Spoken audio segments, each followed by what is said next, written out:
ஒரு பாகம் 3 நாம் தியானிக்க போகிறோம். மிக முக்கியமான ஒரு செய்தி. இதற்கு ஆதாரமாக தியானத்திற்காக உபாகமம் 16ஆம் அதிகாரம் 8 முதல் 12 வசனங்களை இப்பொழுது நாம் வாசிக்கலாம்.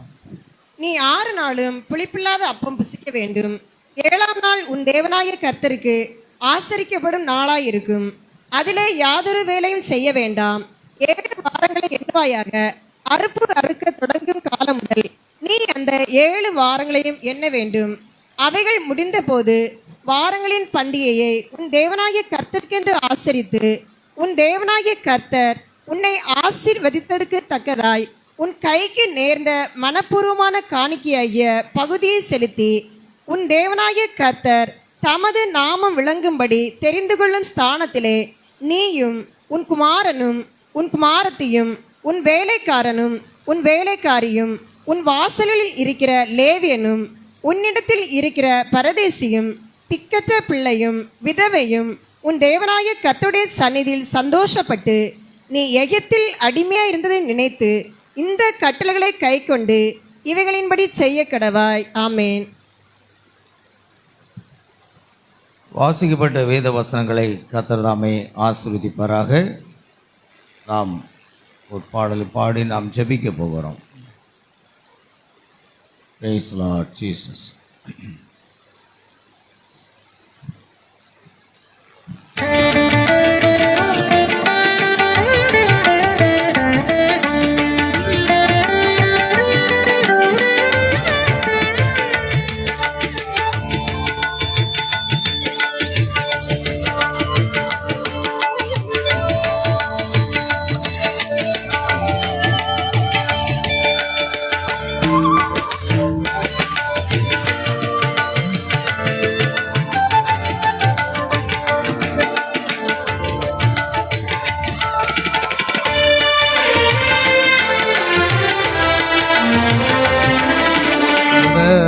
தேவனின் சிங்காசனம்,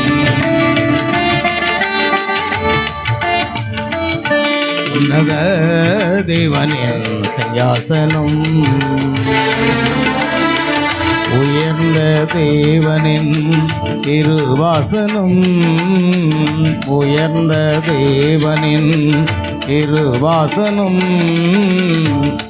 உன்னத தேவனின் சிங்காசனம். தேவனின் கிருபையால் நிறைந்தது ஆலயம், தேவனின் கிருபையால் நிறைந்தது ஆலயம். கண்டேன் நான் தேவனின் தரிசனம், கண்டேன் நான் தேவனின் தரிசனம். உன்னத தேவனின் சிங்காசனம்.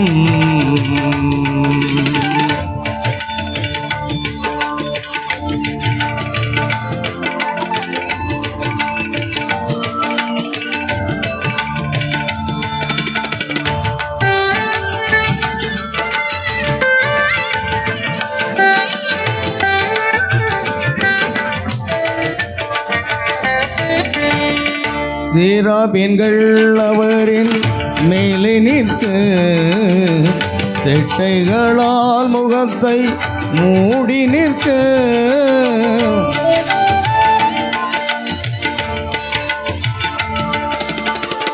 சேராபீன்கள் அவரின் மேலே நிற்க, செட்டைகளால் முகத்தை மூடி நிற்க, பரிசுத்தர் பரிசுத்தர் என்று துதித்திடவே,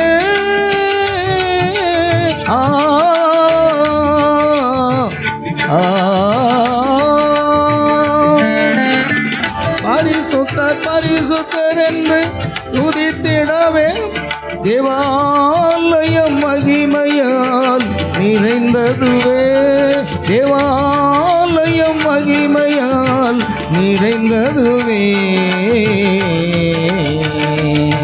உன்னத தேவனின் சிங்காசனம், உயர்ந்த தேவனின் திருவாசனம், உன்னத தேவனின் சிங்காசனம்.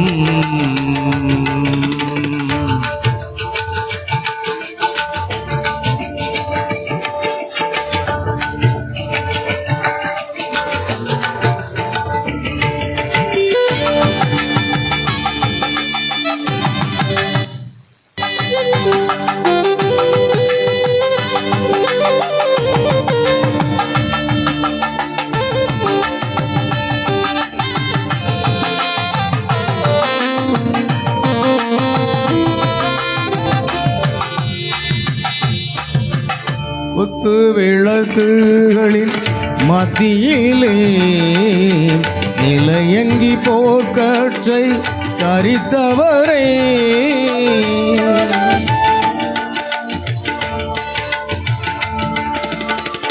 குத்து விளக்குகளின் மத்தியிலே நிலையங்கி போர்க்கற்றை தரித்தவரே, அக்கினி ஜுவாலை போன்ற கண்களையும்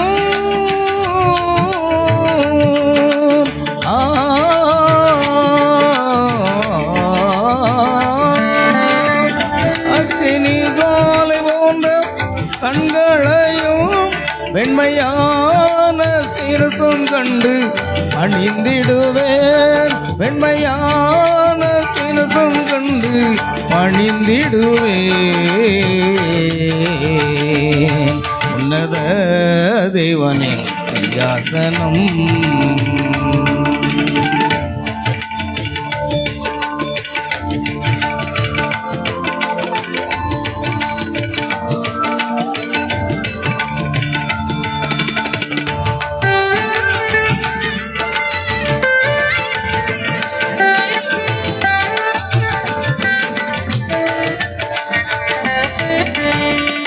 ஏழு நட்சத்திரத்தை பலகரத்தில் ஏந்தி நிற்கும் தேவாதி தேவனவர்,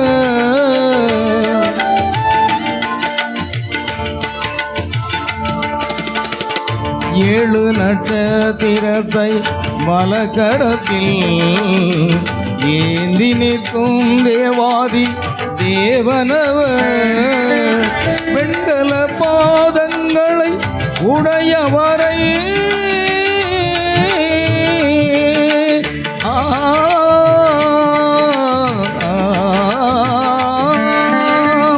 வெண்கல பாதங்களை உடையவரை பணிந்து விழுந்து தினம் தொழுதிடுவேன், பணிந்து விழுந்து தினம் தொழுதிடுவேன். உன்னத தேவனே சிங்காசனம். உயர்ந்த தேவனின் திருவாசனம், உயர்ந்த தேவனின் திருவாசனம். உன்னத தேவனின் சிங்காசனம். தேவனின் கிருபையால் நிறைந்தது ஆலயம், தேவனின் கிருபையால் நிறைந்தது ஆலயம். கண்டினான் தேவனின் தரிசனம், கண்டினான் தேவனின் தரிசனம். உன்னத தேவனின் சிங்காசனம், உன்னத தேவனின் சிங்காசனம்.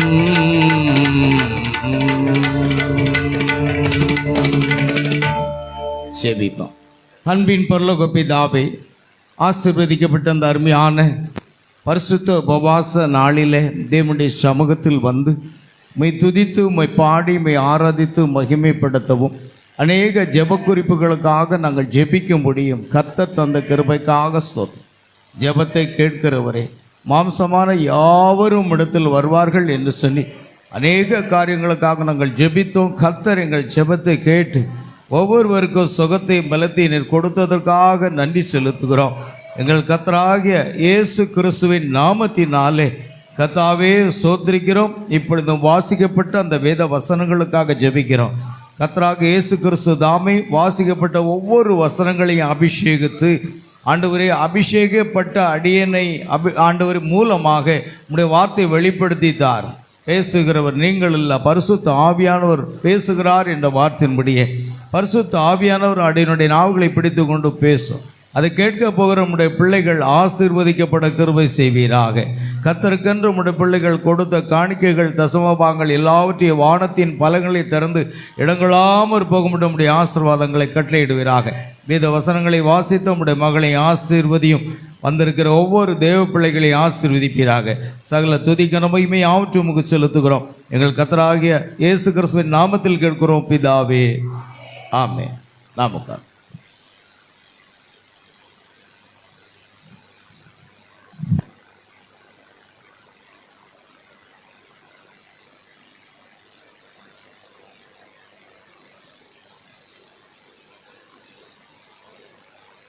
அல்லேலூயா.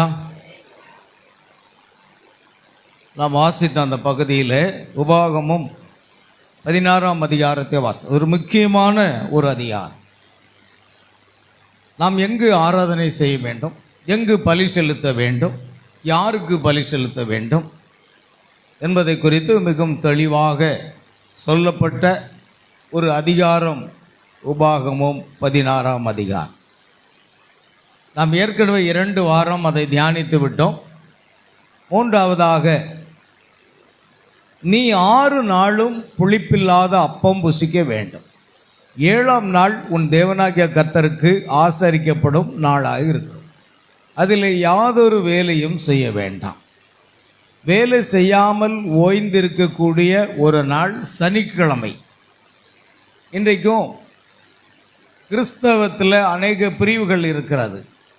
அதில் சனிக்கிழமை வேதம் என்று சொல்லுவார்கள், செவன்த் டே அட்வென்டிஸ்ட். இவர்கள் சனிக்கிழமை தங்கள் வீடுகளில் எந்த ஒரு வேலையும் செய்ய மாட்டார்கள், எந்த சமையலும் செய்ய மாட்டார்கள். அன்றுதான் அவர்கள் ஆலயத்துக்கு சென்று தேவனை ஆராதிப்பார்கள். அது சனிக்கிழமை வேதம் என்று சொல்வார்கள்.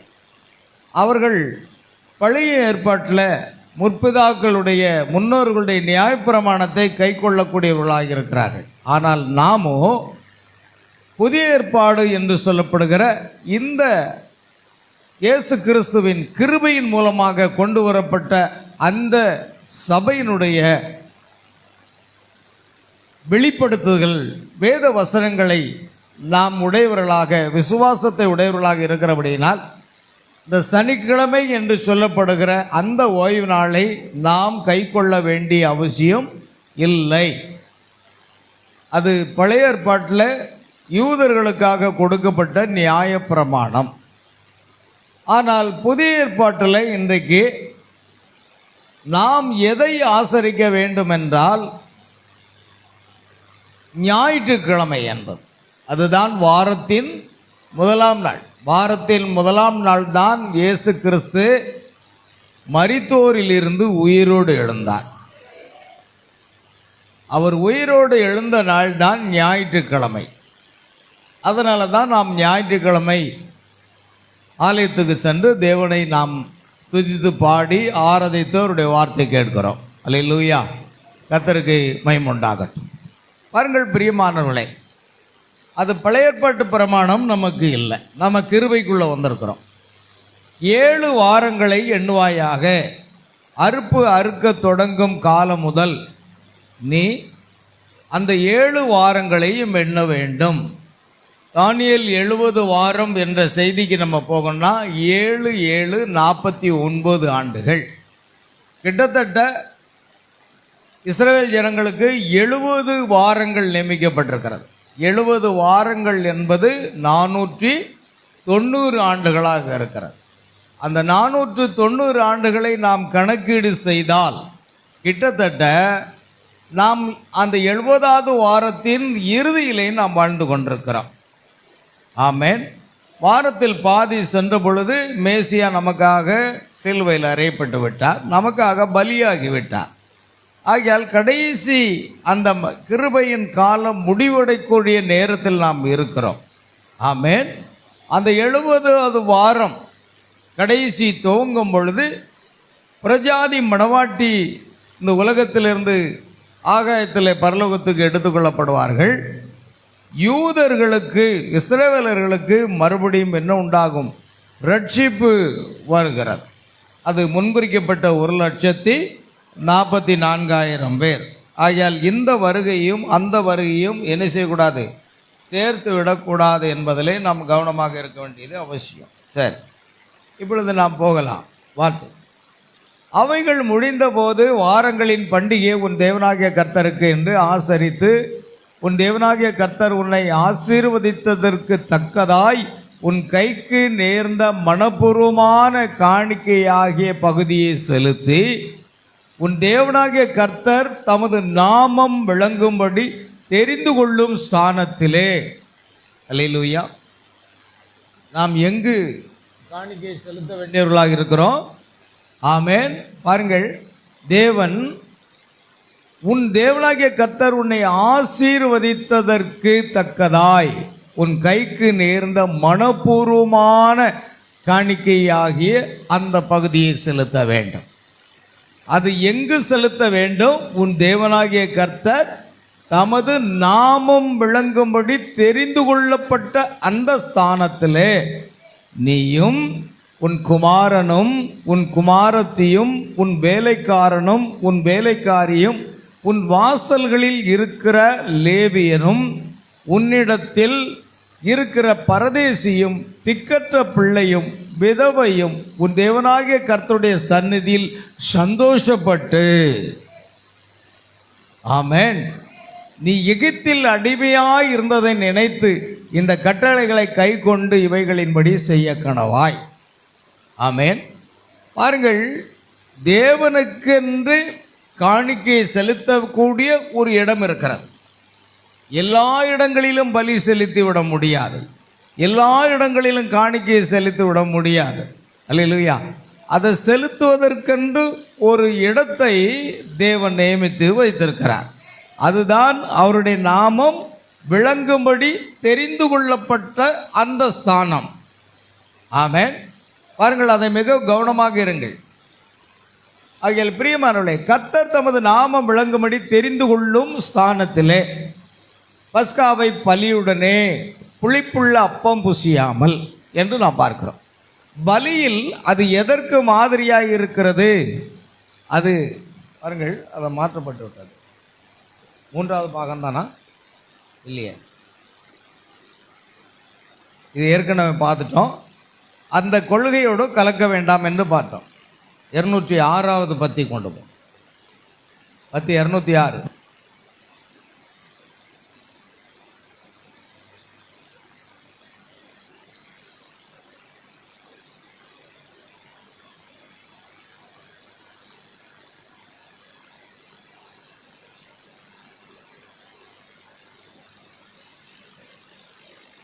ஆறாவது பத்திக்கு போ.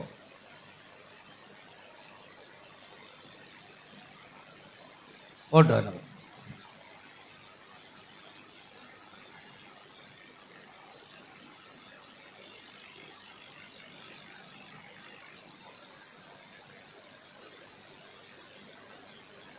பாருங்கள், கடந்த 2 வாரம் பார்க்க. ஆகையால் அவருடைய நாமத்தை அப்பொழுது நான் பாபிலோனில் வைக்க மாட்டேன். அவருடைய நாமத்தை, கர்த்தருடைய நாமத்தை பாபிலோனில் வைக்க மாட்டேன். பாபிலோன் என்றால் என்ன? இப்பொழுது கூர்ந்து கவனிங்கள். ஸ்தாபன சபைகளாகிய பாபிலோனில். பாபிலோன் என்றால் குழப்பம். முதலாவது பாபேல் என்ற கோபுரத்தை நிம்ரோத் என்ற மன்னன் அரசாட்சி செய்த காலத்திலே அவர்களுக்கு பேர் உண்டாக்கும்படியாக உயரமான கோபுரத்தை கட்டினான். அதுக்கு பாபேல் என்று பெயர். பிற்காலத்தில் அது பாபிலோன் என்று அழைக்கப்பட்டது. அந்த பாபிலோன் எதற்கு ஒரு முன்னுதாரணமாக இருக்கிறது என்றால், இந்த காலத்தில் ஆவிக்குரிய ரீதியாக காணப்படுகிற ஸ்தாபன சபைகளுக்கு. நல்ல கவனிங்க செய்தியை. நீங்கள் ஸ்தாபனத்தில் போய் பலி செலுத்துறதோ அல்லது காணிக்கை செலுத்துறதோ துதி செலுத்துகிறதோ ஆராதனை செலுத்துகிறதோ கர்த்தர் ஒரு காலம் அங்கீகரிக்க போவது இல்லை. கடினமான செய்தி இது. ஆனால் நான் பேசித்தான் ஆக வேண்டும். காரணம், 7ஆம் தூதனுடைய சத்தத்தின் நாட்களிலே அவன் எக்காலம் ஊதப்போகிற தேவ ரகசியம். அந்த ரகசியத்தை தான் நாங்கள் பேசி ஆகணும். அல்லேலூயா. பாருங்கள், ஆகையால் நான் பாபிலோனில் என்னுடைய நாமத்தை வைக்க மாட்டேன். அல்லேலூயா. ஸ்தாபன சபைகளாகிய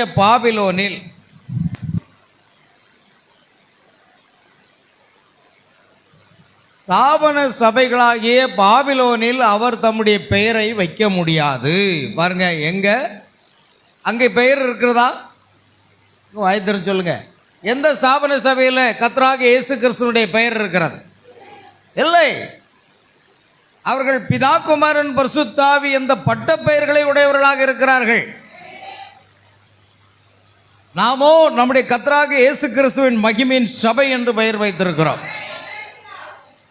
இந்த சபையில கர்த்தராகிய இயேசு கிறிஸ்துவின் நாமம் தரிக்கப்பட்ட ஜனங்கள் தங்களை தாழ்த்தி தேவனுடைய முகத்தை தேடி, ஆமென், இவ்விதமான தேவனுடைய ஆசீர்வாதங்களை பெற்றுக்கொள்ளுகிற ஒரு சிறு கூட்டமாக நீங்கள் இருக்கிறேன். இந்த சபையிலே கர்த்தராகிய இயேசு கிறிஸ்துவின் நாமத்தினாலே ஞானஸ்நானம் பெற்று பாவம் கழுவப்பட்ட பிள்ளைகள் தேவனை ஆராதிக்கிறார்கள். சபைக்கும் கர்த்தராகிய இயேசு கிறிஸ்துவின்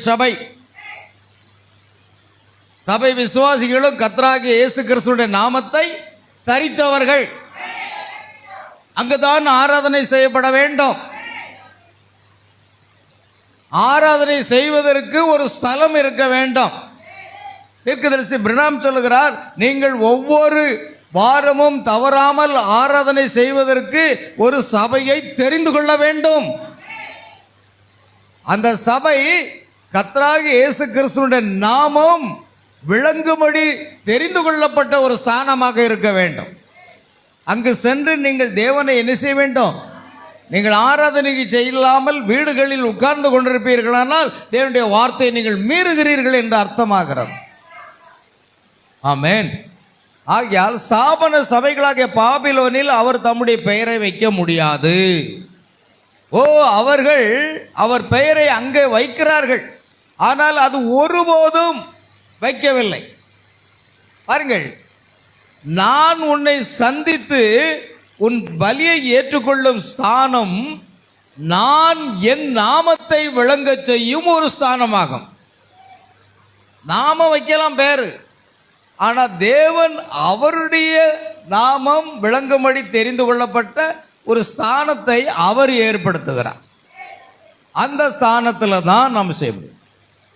நான் என் நாமத்தை வைக்க தெரிந்து கொள்ளும் இந்த கதவு, இந்த வாசல் வழியாக நீ உட்பிரவேசி, அங்கேதான் நீ வர வேண்டும் என்று அவர் கூறினார். ஆமென். நல்லது. இது கிறிஸ்துவின் சபை என்று அவர்கள் பெயரிட்டனர். ஏன்னா ரோமர் 16ஆம் அதிகாரத்தில் கிறிஸ்துவின் சபையார் உங்களை வாழ்த்துகிறார்கள். ஏன்னா அன்றைக்கு ஒரு சபை தான் இருந்தது, ஆனாலும் அவர்கள் சுருக்கமாக கிறிஸ்துவின் சபை என்று அழைத்தார்கள். ஆனால் இன்றைக்கும் கிறிஸ்துவின் சபை என்று தான் இருக்க வேண்டும் என்றால் அது தவறானது. ஏனால் இன்றைக்கு நமக்கு வெளிப்படுத்தப்பட்டிருக்கிறது அது கர்த்தராகிய இயேசு கிறிஸ்துவின் சபை என்று வெளிப்படுத்தப்பட்டிருக்கிறதுனால அந்த பெயரை சொல்லிதான் நாம் அழைக்க வேண்டியதாக இருக்கிறது. அல்லேலூயா. பாருங்கள், இது கிறிஸ்துவின் சபை என்று அவர்கள் பெயரிட்டனர். அவர்கள் அந்தி என்னும் ஒரு வார்த்தையை விட்டுவிட்டதுதான் அந்த பிரகடனத்தில் உள்ள ஒரே தவறாகும். அதுக்கு முன்னால் என்ன போட்டிருக்கணும்? அந்தி என்ற வார்த்தை வரணும். நான் ஏற்கனவே பல ஆண்டுகளுக்கு முன்னால் பிரசங்கம் பண்ணியிருக்கேன். கிறிஸ்துவின் சபை, கிறிஸ்துவின் ஆலயம் என்றால் அது எந்த கிறிஸ்து? அந்தி கிறிஸ்துவா, கள்ள கிறிஸ்துவா, இயேசு கிறிஸ்துவா என்ற ஒரு கேள்வி நமக்கு வர வேண்டும். பாளையங்கோட்டையில் கூட ஒரு ஆலயம் இருக்கிறது, அதில் கிறிஸ்துவின் ஆலயம் என்று பெயர் எழுதியிருக்கிறார்கள். நான் ஒரு நாள் அவ்வழியாக பைக்கில் போகும்போது அதை பார்த்தேன். எனக்கு ஒரு சந்தேகம் வந்து விட்டது, இது எந்த கிறிஸ்து ஆலயம்? ஏன்னா பைபிளில் அந்தி கிறிஸ்து என்று இருக்கிறது, கள்ள கிறிஸ்து என்று இருக்கிறது, இயேசு கிறிஸ்து என்று இருக்கிறது. அப்படியானால் இதை ஏன் இயேசு கிறிஸ்து என்று அவர்களால் எழுத முடியல? கிறிஸ்து ஆலயம் என்று சொன்னால் இயேசு கிறிஸ்து ஆலயம் என்று யான் எழுத முடியவில்லை, முடியாது. தேவன் அந்த நாமத்தை ஒரு ஸ்தாபனத்தில் என்ன செய்ய போறதில்ல, வைக்க போறது கிடையாது. இன்னைக்கு அநேக ஸ்தாபனங்கள் தேவனுக்கு வீணாய் ஆராதனை செய்து கொண்டிருக்கிறார்கள். இன்றைக்கு தெரியாது, எடுத்துக்கொள்ளப்படுதல் நடைபெறும் பொழுது எத்தனை பேர் கைவிடப்படுகிறார்கள், எத்தனை பேர் உபத்திர காலத்துக்குள் போகிறார்கள் என்று அன்றைக்குத்தான் தெரியும். இன்னைக்கு நாம் சொல்ற பிரசங்கம் பைத்தியக்காரத்தனமாக இருக்கலாம், ஆனால் அது தேவனுடைய வார்த்தை. அல்லேலூயா.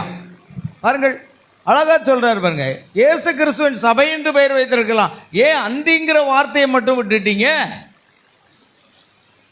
ஆமென். அல்லேலூயா. அந்தி கிறிஸ்துவின் சபை என்று சொல்லியிருக்கலாமே. ஆகையால் அவர் கற்பித்த எல்லாவற்றையும் அவர்கள் மறுக்கிறார்கள். நவீன பரிசேயர்கள். யூதர்களுக்கு மத்தியில் பரிசேயர்கள் உண்டு, சதுசேயர்கள் உண்டு. ஆனால் இன்றைக்கு இருக்கிற இந்த ஸ்தாபனத்தில் இருக்கிறவங்க யாரா? நவீன பரிசேயர்கள், நவீனமான பரிசேயர்கள். இவர்கள் தாங்கள் செய்வதுதான் சரி என்று நினைக்கிறார்கள். ஒரு நாளும் இல்லை பிரியமானவர்களே, அநேகர் ஏமாற்றம் அடைந்து போகிறார்கள். அல்லேலூயா. அவர்களுக்கு எச்சரிக்கை கொடுக்க வேண்டியது நமது ஒவ்வொருவர் மேல் விழுந்த கடமை. ஆமென். ஆனால் அவர் தம்முடைய நாமத்தை எங்கே வைத்தார் என்பதை நாம் கண்டு பிடிக்க வேண்டும். ஏனெனில் அதில்தான் அவர் அருளிய ஒரே வாசல் இருக்கிறது. ஆமென். மகிமை. அவர் தம்முடைய நாமத்தை எங்கே வைத்தார்? தம்முடைய குமாரனில் வைத்தார். அவருடைய நாமத்தை எங்க வைத்தாருங்க? அவள் ஒரு குமாரனை பெறுவாள், அவருக்கு இயேசு என்று பெயரிடுவாக, ஏனெனில் அவர் தமது ஜனங்களின் பாவங்களை நீக்கி நம்மை ரட்சிக்கிறவர். நீ உலகத்தில் உள்ள மனிதர்கள் எல்லாம் பாவங்கள் போக்கப்படுவதற்காக பல பிரயாசப்பட்டு பலவிதமான காரியங்களை அவர்கள் செய்கிறார்கள். சிலர் கங்கையிலே மூழ்கிறார்கள், சில பேர் வேற எங்கேயோ மூழ்கிறார்கள். எப்படியாவது பாவம் மன்னிக்கப்பட்டு விடும் என்று நினைக்கிறார்கள். அல்லேலூயா. ஆண்டவர் சோதரம். விதவிதமான வழிபாடுகள் இருக்கிறது பிரியமானவர்களே. உலகத்தில் பார்த்தீங்கன்னா மக்களுடைய வழிபாடு எப்படி இருக்கிறது? விதவிதமான வழிபாடு. சமீபத்தில் நான் டிவியில் பார்த்தேன், சேறு அள்ளி அள்ளி மேலே பூசிக்கிட்டு அது நேர்ச்சை கடன் வழிபாடு என்று. நல்லா குளிச்சுட்டு போய் வழிபாடு செய்கிறதும் இருக்கிறது. சேற்றை எள்ளி உடல் முழுவதும் பூசிக்கொண்டு வழிபாடு செய்கிறதும் இருக்கிறது. அல்லேலூயா. பாருங்கள், உலகத்தில் வித்தியாசமான வழிபாடுகள் இருக்கிறது. ஆனால் நாம் வானத்தையும் பூமியும் நம்மையும் படைத்த ஒரு தேவனுக்கு ஒரே ஒரு வழிபாடு மாத்திரமே உண்டு. இந்த வழிபாடு ஸ்தலத்தையோ இந்த இடத்தை நம்ம விட்டுட்டா நம்முடைய வழிபாடுகள், நம்முடைய ஆராதனைகள் அங்கீகரிக்கப்படாது.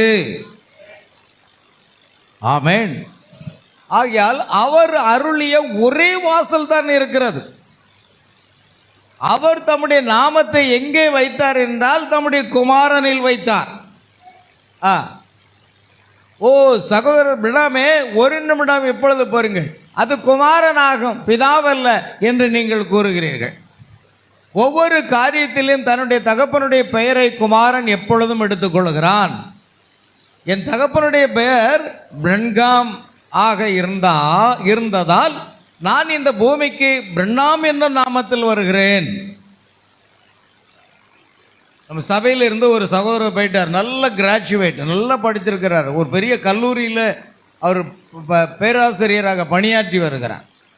நான் தான் இரவு 8:30 மணி அளவில் குளிர்ந்த தண்ணீரிலே இந்த வாய்க்காலில் ஞானஸ்தானம் கொடுத்தேன். சபை விட்டு போய்விட்டார். சில வஞ்சக உபதேசம். அப்பொழுது ஒரு நாள் நான் தொலைபேசியில் அவரோடு பேசி கொண்டிருந்தேன்.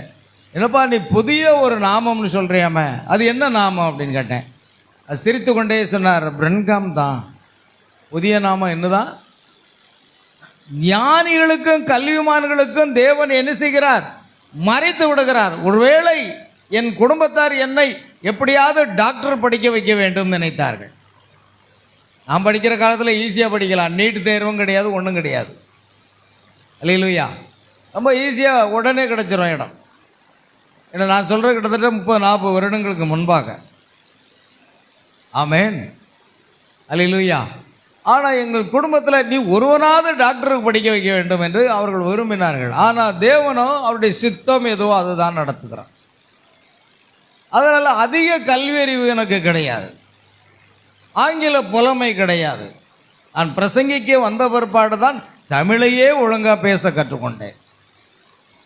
ஆமேன், அல்லேலூயா. இன்னும் இலக்கண ரீதியாக நான் பேசுவதற்கு இன்னும் கற்றுக்கொள்ள வேண்டும். ஏன்னா உலகத்தில் சொல்லுவாங்க, கற்றது கையளவு, கல்லாதது உலகளவு இருக்கான். இன்னும் நாம் கற்றுக்கொள்ள வேண்டும், இன்னும் சத்தியத்தை நாம் அறிய வேண்டும் என்ற ஒரு வாஞ்சை இருக்க வேண்டும். அதனால் இவ்வளவு படித்தது எனக்கு போதும் என்றே நான் விரும்புகிறேன். அதுக்கு மேலே எனக்கு தேவையில்லை. ஏன்னா 7ஆம் வகுப்பு மாத்திரமே படித்த ஒரு நபரை கர்த்தர் தெரிந்துகொண்டு தம்முடைய ஆவியில் அபிஷேகத்தை உலகம் முழுவதும் 7 முறை சுற்றி வர பண்ணி தேவனுடைய வார்த்தையை பிரசங்கிக்க தேவன் பயன்படுத்தினார் என்றால் அதிக கல்வி நமக்கு வேண்டாம். பவுலை பார்த்து ஒருவர் சொல்லலாம், அதிக கல்வி உனக்கு பைத்தியம் உண்டாக்கிறங்க. உண்மையாகவே கல்வி அதிகப்பட நமக்கு என்ன உண்டாகும்? பைத்தியம்தான் உண்டாக்கும். ஒரு அளவோடு நிறுத்தி கொள்ள வேண்டும். ஏன்னா அதிக கல்வி பைத்தியம் உண்டாகும்.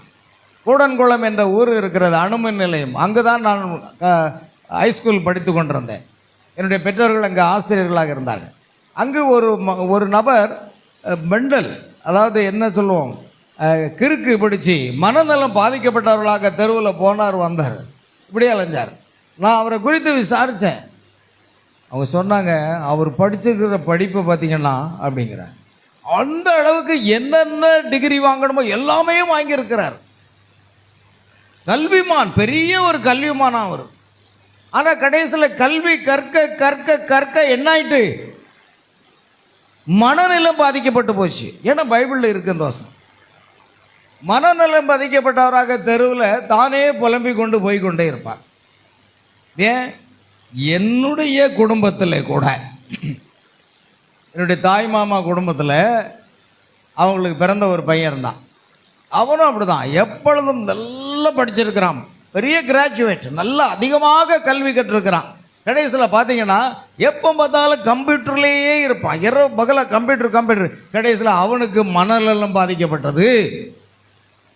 வேற எங்கேயும் போக வேண்டாம், என்னுடைய குடும்பத்தில் மனநலம் பாதிக்கப்பட்ட கடைசியில் அதற்காக சிகிச்சை எடுக்க வேண்டிய சூழ்நிலை ஆயிடுச்சு. மனைவி அவளை விட்டு போய்விட்டான். மனநலம் பாதிக்கப்பட்டவனோடு நான் எப்படி வாழ முடியும் என்று விட்டுவிட்டான். பின்பு பெரியவர்களாக பார்த்து இன்னொரு திருமணம் செய்து வைத்தார்கள். சற்று காலம் ஆனது. ஒரு நாள் திடீரென்று ஹார்ட் அட்டாக் வந்து இளம் வயதிலேயே மரணம் அடைந்து விட்டான். இதே பெருமாள்புரத்தில். நான் ஏன் இதை சொல்கிறேன்னா, அதிக கல்வி நமக்கு என்ன உண்டாக்கும்? பைத்தியம் உண்டாக்கும். சொல்லப்போனால் தேவனை விட்டு நாம் தூர கொண்டு போய்விடும். அதிக கல்வி இல்லை, எனக்கு கல்வி இல்லைன்னு சொல்லிவிட்டு தயவுசெய்து யாரும் கவலைப்படாதீங்க. நமக்கு தேவையை ஒன்றே ஒன்று, தேவனுடைய கிருபையும் அவருடைய பரிசுத்த ஆவியின் அபிஷேகம் தான் தேவையாக இருக்கிறது. ஆமென். அதிக கல்வி நம்ம பைத்தியம் உண்டாக்கும். பவுலை பார்த்து கேட்குற ராஜா, பவுலை நீ பிதற்றுகிறாய், அதிக கல்வி உனக்கு என்ன உண்டாக்கி இருக்கிறது? பைத்தியம் உண்டாக்கிறதுங்க. ஆனால் கவனிங்க, அளவோடு வைத்துக் கொள்ளுங்க. கல்வி இஷ்டத்துக்கு கற்காதீங்க, நல்லது. ஏன்னா பைபிள் அப்படி சொல்லுது. கவனிங்க. ஆகையால் அந்த தம்பி ரொம்ப படித்தவன், எம்எஸ்சி, எம்எட், பிஹெச்டி எல்லாம் முடிச்ச பையன். அல்லேலூயா. பிரென்காம் தான் புதிய நாமம் அப்படின்னு சொல்லி. ஆனால் இங்கே நீங்கள் பாருங்கள், பிரென்காம்ங்கிறது அவருடைய தகப்பனுடைய பெயருங்க, குடும்ப வம்ச பெயருங்க. குடும்பத்தில் முன்னோர்களுடைய பெயரையே வழி வழியாக பேர பிள்ளைகளுக்கு வைப்பார்கள். ஏன்னா அந்த குடும்பத்தினுடைய சந்ததி அப்படி இருக்க வேண்டும் என்று. உதாரணமாக, தேவாலயத்திலே தூபம் காட்டி கொண்டிருந்த சகரியா, அவன் தூபம் காட்டி கொண்டிருக்கும் பொழுது ஒரு தூதன் வந்து சொன்னான், ஆமென், உன்னுடைய மனைவி உனக்கு ஒரு குமாரனை பெறுவாள், அவனுக்கு யோவான் என்று பெயரிட வேண்டும், அதுவரைக்கும் நீ வாய் பேசாதவனாக ஊமையாய் இருப்பாய் என்று தூதன் சொல்லிவிட்டு மறந்து விட்டான். அந்த நிமிஷத்திலிருந்து அவன் வாய் பேச முடியாமல் போய்விட்டான். முதிர் வயதிலே சகரியாவினுடைய மனைவி என்ன செய்தாள்? ஒரு குழந்தையை பெற்றெடுத்தாள். அவனுக்கு சகரியா என்று பெயரிட போனார்கள். ஏன்? அந்த தகப்பனுடைய பெயரை கொண்டு. அவனுடைய தகப்பனுடைய, ஏன்னா ஒரே பையன் பிறந்திருக்கிறான், ரொம்ப வருடங்களுக்கு பிற்பாடு பிறந்திருக்கிறான் என்றால் அந்த தகப்பனுடைய பெயர், அந்த வம்ச பெயர், அந்த சந்ததி விளங்க வேண்டும் என்பதற்காக தகப்பனுடைய பெயரை வைப்பாங்க. சகரியா என்று பெயரிட போனார்களாம். அப்பொழுது சகரியா ஒரு எழுதுகோலை வாங்கி ஒரு பேப்பரில் அல்லது ஏதோ ஒன்றில் எழுதி அவன் பேர் யோவான் என்று எழுதி கொடுத்தார். ஏன்னா வாய் பேச முடியல. ஆகையால் யோவான் என்று அந்த குழந்தைக்கு பெயர் வைத்தார்கள். பார்த்தீங்களா? இதெல்லாம் பைபிளில் இருக்கு. ஆனால் இங்கே நாம் காண்கிறோம், நான் இந்த பூமிக்கு பிரின்காம் என்னும் நாமத்தில் வருகிறேன், நான் என் பிதாவின் நாமத்தினாலே வந்திருந்தும் நீங்கள் என்னை ஏற்றுக்கொள்ளவில்லை. பாருங்கள், பிரின்காம் என்ற நாமோ அவருடைய தகப்பனாருடைய பெயர், ஒருவேளை தாத்தாவுடைய பெயராக இருக்கலாம், அது குடும்ப வம்ச பெயராக இருந்தது. அவர் பெயர் வில்லியன் மரியன். அடுத்து பிரினாம் என்பது குடும்ப பெயரை சேர்த்து கொண்டார்கள். அல்லேலூயா. பாருங்க, நல்ல கண்டு, அது புதிய நாமம் கிடையாது. பிரினாம்ங்கிறது எப்போ பிரினாம் பிறக்கிறதுக்கு முன்னாலே பிரினாம்ங்கிற பெயர் இருக்குது. ஆமேன், அல்லேலூயா. கவனிக்கணும், இங்கு இயேசு சொல்கிறார், நான் என் பிதாவின் நாமத்தினாலே வந்திருந்தோம், நீங்கள் என்னை ஏற்றுக்கொள்ளவில்லை என்று இயேசு கூறினார். பாருங்க, அதை குறித்த வேத வாக்கியம் உங்களுக்கு தேவையா? யோவான் எழுதின சுவிசேஷம் 5:43 பாருங்கள், நான் என் பிதாவின் நாமத்தினாலே வந்திருந்தும் நீங்கள் என்னை ஏற்றுக்கொள்ளவில்லை, வேறொருவன் தன் சொந்த நாமத்தில் வந்தால் அவனை ஏற்றுக்கொள்வீர்கள். அப்படியானால் பிதாவானவர் இயேசு என்னும் தம்முடைய சொந்த நாமத்தை குமாரனுக்கு அளித்தார். இயேசுங்கிற நாமம் என்ன நாமங்க? யாருடைய நாமம்? பிதாவுடைய நாமம்.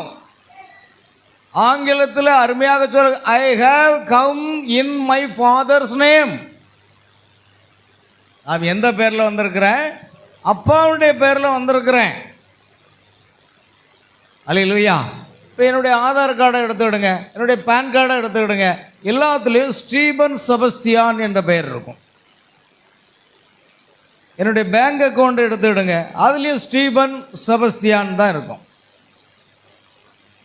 எல்லா விதத்திலும் எல்லாற்றிலும் யாருடைய பெயர் கூட வருது? தகப்பனாருடைய பெயர் கூட வருது. வெறும் ஸ்டீபன் அல்ல, ஸ்டீபன் செபஸ்தியான் என்ற பெயர் வருகிறது. பாருங்கள், இது எல்லாருமே நாம் அப்படி வைத்து அழைப்பது நம்முடைய குடும்பத்தில் ஒரு வழக்கம். அதுதான் இயேசு என்ற பெயர் யாருடைய பெயருங்க? பிதாவுடைய பெயர். பிதாவானவர் இயேசு என்னும் தம்முடைய சொந்த நாமத்தை குமாரனுக்கு அளித்தார். ஆமென். இந்த நாமத்தை, இயேசுங்கிற நாமத்தை மரியாளோ அல்லது யோசேப்போ அல்லது அவருடைய உறவினர்களோ வைக்கவில்லை. பரலோகத்திலிருந்து ஒரு தூதன் வருகிறான், நீ ஒரு குமாரனை பெறுவாள், அவருக்கு என்ன பெயர் வைக்கணும்? இயேசு. இயேசுங்கிற நாமம் பரலோகத்திலிருந்து கொண்டு வரப்படுகிறது. அதனால்தான் இயேசுவின் நாமத்தில் வானோர் புதலத்தோர் பூமியின் கீழானோருடைய முழங்கால் கணேசனும் முடங்கணும். எப்படிப்பட்ட பிசாசு பில்லிசூனிய மாந்திரிக இருந்தாலும் இயேசு கிறிஸ்து நாமத்தில் அது முடங்கித்தான் ஆகணும். அப்படி நான் சவால் விட்டு ஜெபித்திருக்கிறேன். அந்த பிசாசுகள் தலை தெறிக்க ஓடி இருக்கிறது. ஆமென். பில்லிசூனியத்தை கண்டோ மாந்திரிகத்தை கொண்டோ செய்வினை கொண்டோ பயப்படுகிற ஒரு சபை அல்ல இது, சவால் விடுகிற ஒரு சபையாக இருக்கிறது. ஆமென், அல்லேலூயா. மேலும் அவரே தான் வழி, அவர்தான் வாசல், அவரே வீடு. தேவன் தம்முடைய நாமத்தை வைக்க தெரிந்து கொண்டவரும் அவரே. தேவன் தம்முடைய நாமத்தை ஒருபோதும் எண்ணில் வைக்கவில்லை. பாருங்க, பிரணாமில் வைக்கல. தேவன் தம்முடைய நாமத்தை ஒருபோதும் எண்ணில் வைக்கவில்லை. அப்படின்னா யாரில் வைக்கல? பிரின்காமில் வைக்கல. இன்னைக்கு பிரின்காம இயேசு கிறிஸ்துவான். எவ்வளவு பெரிய வஞ்சிக்கிற பொல்லாத சபிக்கப்பட்ட ஆவின்னு பாருங்க.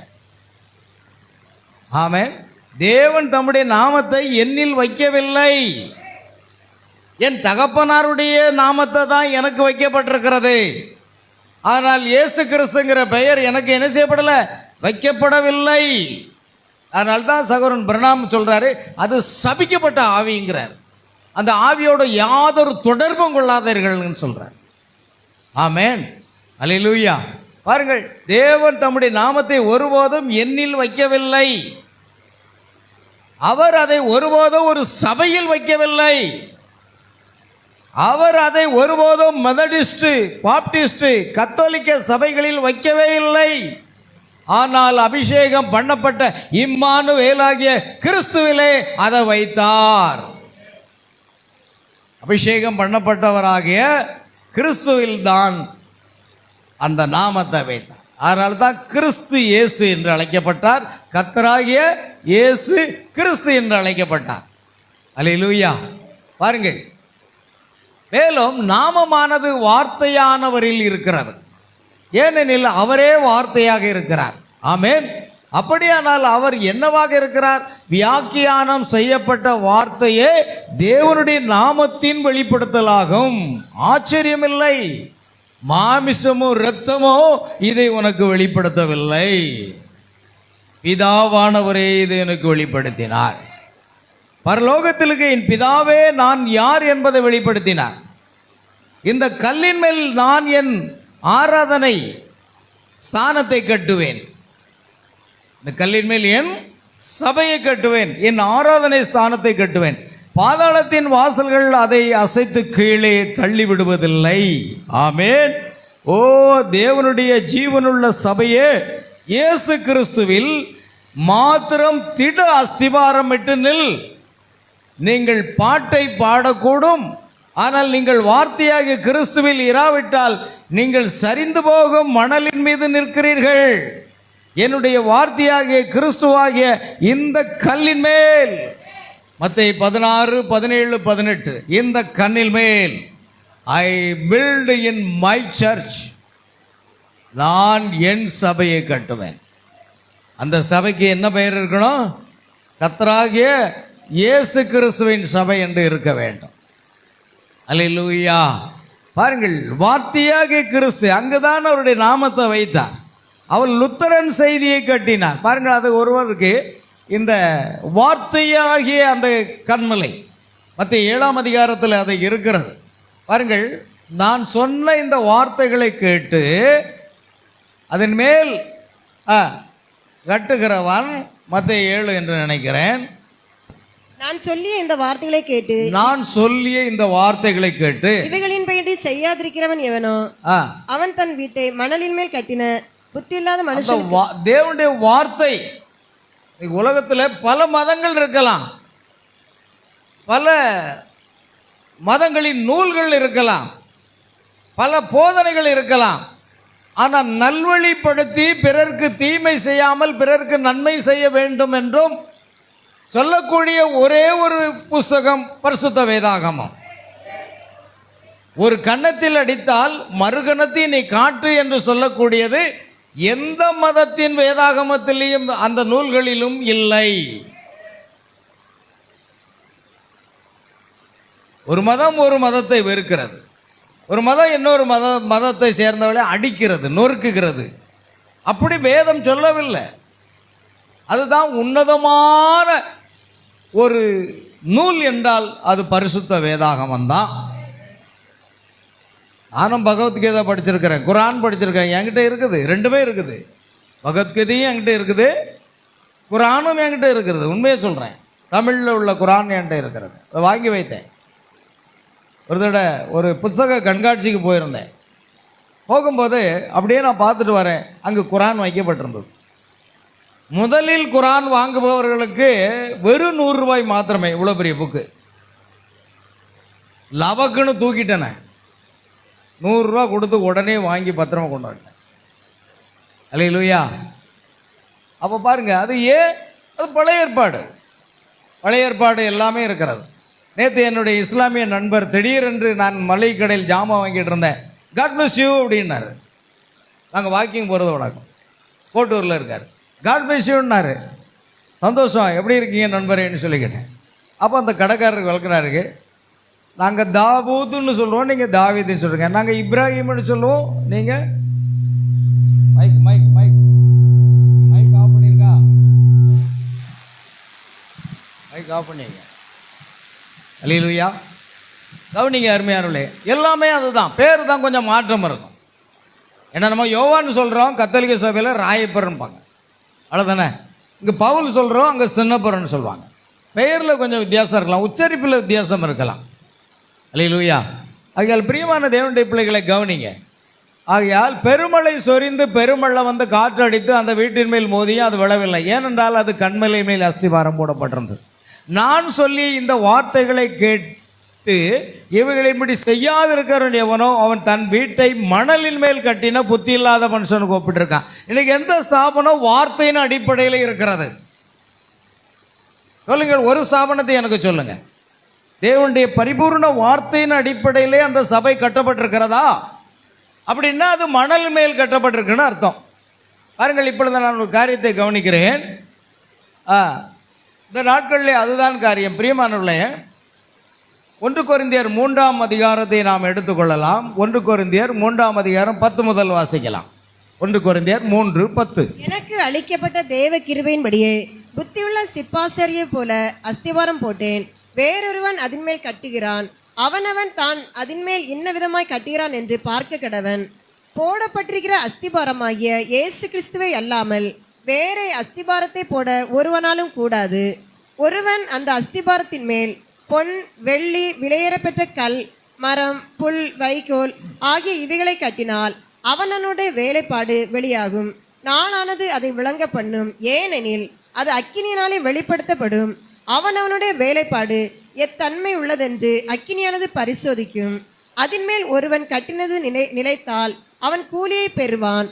ஒருவன் கட்டினது வெந்து போனால் அவன் நஷ்டமடைவான், அவனோ ரட்சிக்கப்படுவான். அதையும் அக்கினியில் அகப்பட்டு தப்பினது போலிருக்கும். போதும், கவனிங்க. இங்கே எழுதியிருக்கிறது ஆண்டு அங்கே பரிசுத்த பவுல் மூலமாக வெளிப்படுத்தப்பட்ட வார்த்தை, இந்த கல்லின் மேல் என் சபையை கட்டுவேன். சபை ஒன்றுதான், ஆனால் அதில் அவயங்கள் அநேகம். நாமே கிறிஸ்துவின் சரீரமாயும் தனித்தனிய அவயங்களாக இருக்கிறோம். உலகம் முழுவதும் சிறு சிறு கூட்டங்கள் இருக்கிறது. அல்லேலூயா. அது எல்லாம் கிறிஸ்துவனுடைய சரீரமாகிய சபையின் அங்கத்தினர்களாக அவயங்களாக இருக்கிறார்கள். 1 கொரிந்தியர் 12:27 அப்படி சொல்லுகிறது. சரி, கவனிங்க. இப்பொழுது எனக்கு அளிக்கப்பட்ட தேவ கிருபையின்படியே புத்தியுள்ள சிற்பாசாரியை போல நான் என்ன செய்தேங்க? அஸ்திபாரத்தை போட்டேன்.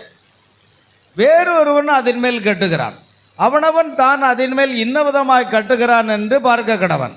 போடப்பட்டிருக்கிற அஸ்திபாரமாக இயேசு கிறிஸ்துவை அல்லாமல் வேறே அஸ்திபாரத்தை போட ஒருவனாலும் கூடாது. ஏன்னா இயேசு கிறிஸ்து தான் மூளைக்கு, அதாவது கட்டடத்துக்கு மூளைக்கல், அவரே தலைக்கல்லாகவும் இருக்கிறார். ஆகாதது என்று தள்ளப்பட்ட கல்லே மூளைக்கு தலைக்கல் ஆயிடுச்சு. அப்போ மூளைக்கல்லும் இயேசு கிறிஸ்து தான், தலைக்கல்லும் இயேசு கிறிஸ்து தான். ஆமென். அதனால போடப்பட்டிருக்கிற அந்த அஸ்திபாரத்தை என்ன செய்கிறாங்கன்னா, பவுல் அழகா சொல்றார், இயேசு கிறிஸ்துவை அல்லாமல் வேறு அந்த நாமத்தை தவிர வேறு அஸ்திபாரத்தை என்ன செய்ய முடியாது. இன்னைக்கு போய் பாருங்க, இந்த ஸ்தாபனங்களை பாருங்க, தூய பவுலின் ஆலயம், தூய திரித்துவ ஆலயம், அடுத்தது தூய யோவான் ஆலயம், தூய அந்திரேயா ஆலயம். இயேசு கிறிஸ்துக்கு ஆலயம் கிடையாதா? இன்னும் நிறைய இருக்கு. புனித செபஸ்தியார் ஆலயம், புனித அந்தோனியார் ஆலயம். அல்லேலூயா. நிறைய பாருங்க. எந்த ஆலயத்திலேயாவது கர்த்தராக இயேசு கிறிஸ்துவின் ஆலயங்கிற பெயர் இருக்குதா? நீங்கள் உலகம் முழுவதும் போக வேண்டாம், பாளையங்கோட்டையில் தெரு தெருவாக சுற்றி பாருங்க, எந்த ஆலயத்திலேயாவது கர்த்தராக இயேசு கிறிஸ்துவின் ஆலயம் என்ற பெயர் இருக்கிறதா என்று பாருங்கள். ஒன்றை கூட நீங்கள் கண்டுபிடிக்க முடியாது. அந்தோனியார் ஆலயம் இருக்கும், செபஸ்தியார் ஆலயம் இருக்கும், அடுத்து பவுலின் ஆலயம், பேதுரு ஆலயம், எல்லாருக்கும் ஆலயம் வச்சுருப்பாங்க. ஏங்க இயேசு கிறிஸ்துக்கு ஆலயம் வைக்கக்கூடாதா? அங்கே தான் இருக்குதுங்க விஷயம். அல்லேலூயா. இயேசு கிறிஸ்து தான் அஸ்திவாரம்.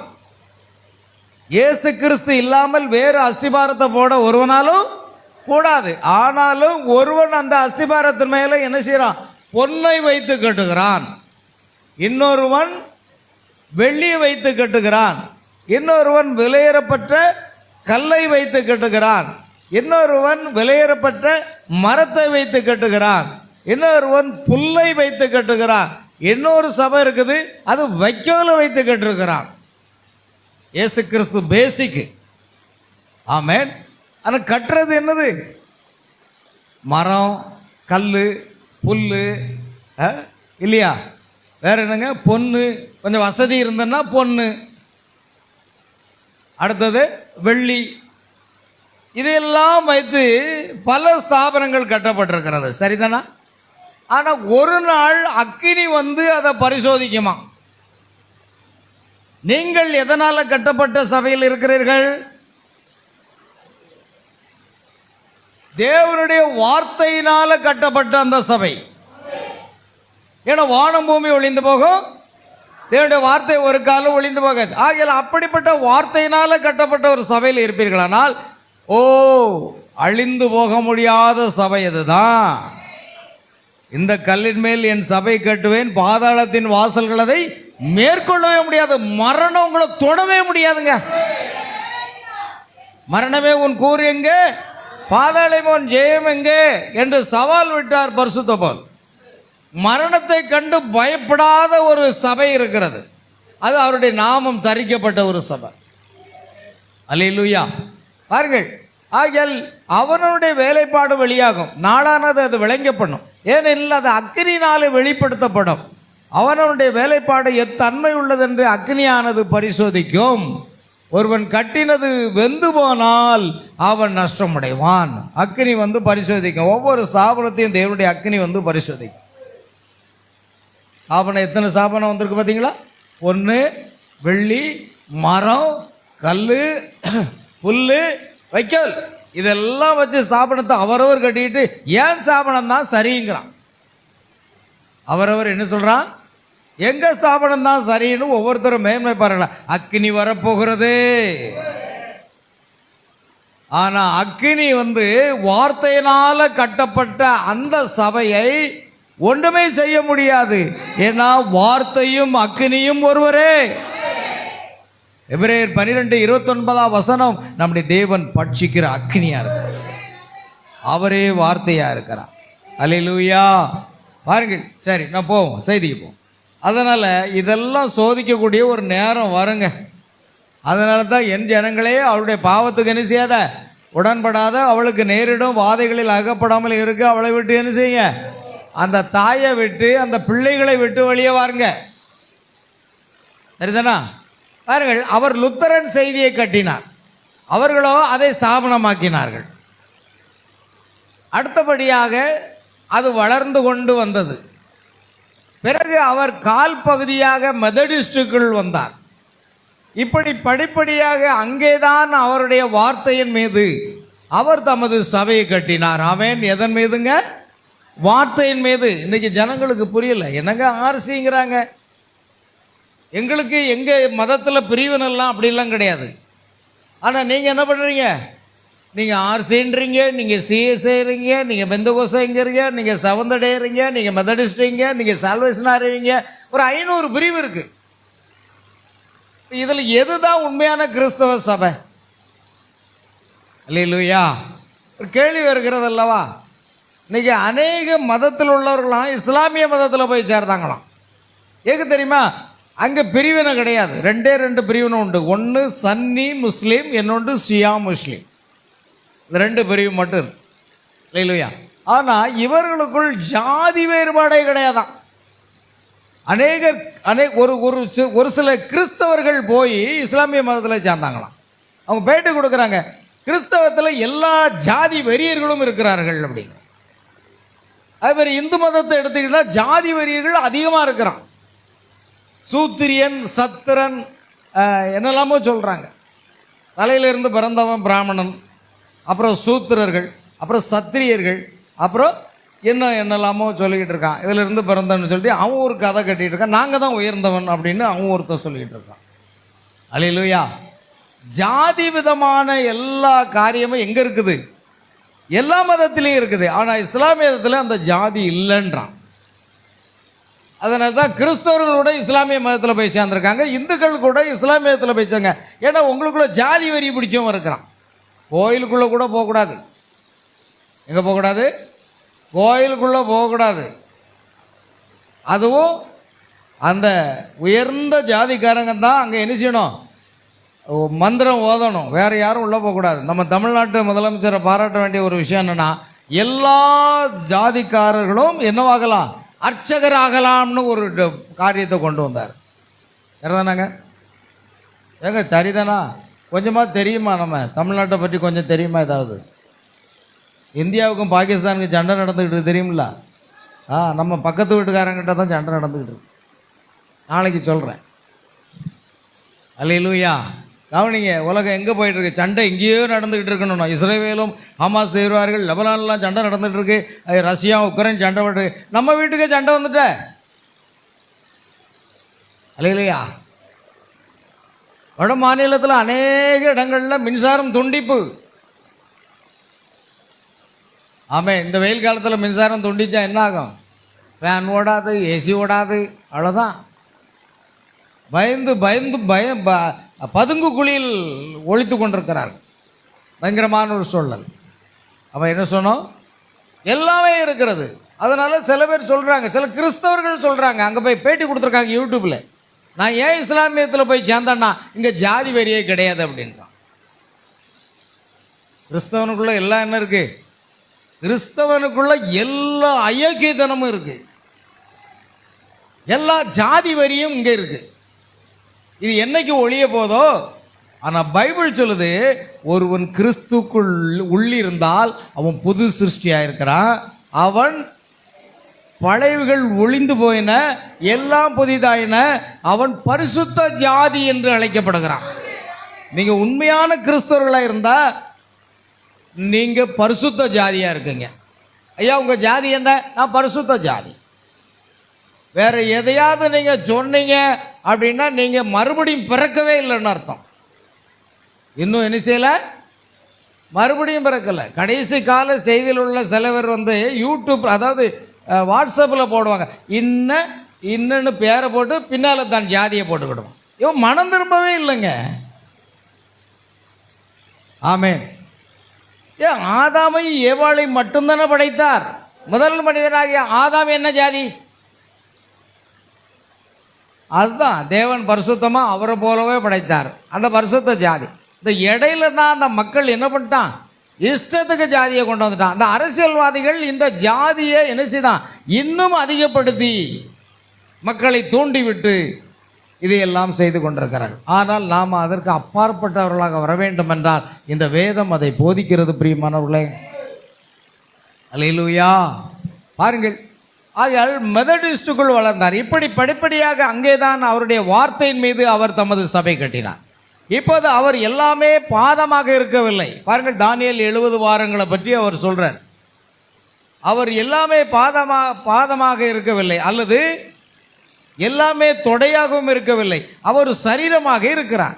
இப்போது தலைக்கல்லை பொருத்தும் பகுதியாகும் கூர்நுனி கோபுரத்தில் கவனித்தீர்களா? அதுதான் 1 கொரிந்தியர் 3:10 முதல் 15 வசனங்களை நாம் வாசித்தோம் இல்லையா? சரி. ஆனால் வேதாகமம் முதலில் எழுதப்பட்டதே ஆகாயத்தில் எழுதப்பட்டது. முதல் இந்த கையில் நம்ம கையில் வச்சிருக்கிற இந்த பைபிள் நமக்கு இல்லை. ஏன்னா அப்பொழுது காகிதம் கண்டுபிடிக்க முடியல. அப்பொழுது மோசேனுடைய காலத்திலெல்லாம் தேவனுடைய வார்த்தைகள் எங்கு எழுதப்பட்டிருந்ததா?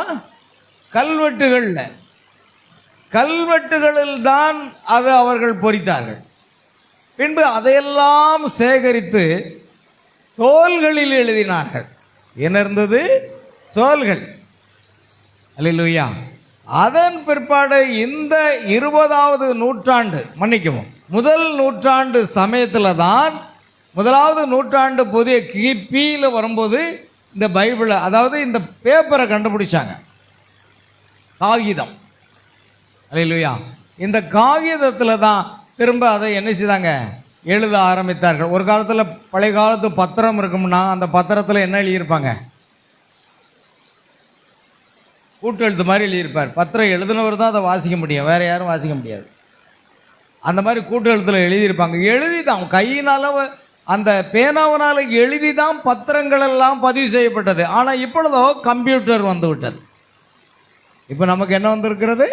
கம்ப்யூட்டர். முன்னால் அப்படி கிடையாது. பத்திரத்தை கையில் தான் எழுதுவாங்க, அதை கண்டுபிடிக்க முடியாது, சில வார்த்தை நமக்கு புரியவே செய்யாது.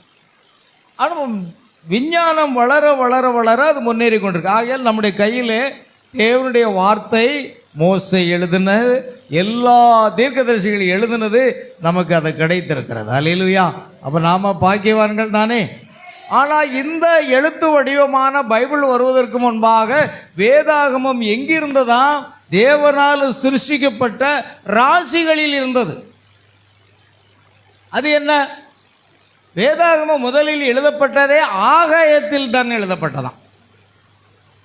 ஆமென். பாருங்கள், ராசி, நீங்கள் அதை கவனித்தீர்களா? ராசி மண்டலத்தில் உள்ள முதல் உருவமாகிய கன்னி ராசியில் எத்தனை ராசிகள் உண்டு? 12 ராசிகள் உண்டு. 12 ராசிகளுக்கும் 12 விதமான குணங்கள் இருக்கும். அல்லேலூயா. அதனால தான் ஜாதகம் எழுதுறவர்கள் என்ன செய்வாங்கன்னா, நீ இன்ன ராசியில் பிறந்தா, இன்ன நட்சத்திரத்தில் பிறந்தா உன் குணம் இப்படித்தான் இருக்கும்னு அவன் எழுதிடுவான். நம்ம அநேகருடைய குணம் இன்னும் அப்படியே இருக்குது. பார்த்தீங்களா? இங்கே இருக்கிற எல்லாருடைய குணம் ஒரே மாதிரியாக இருக்கா?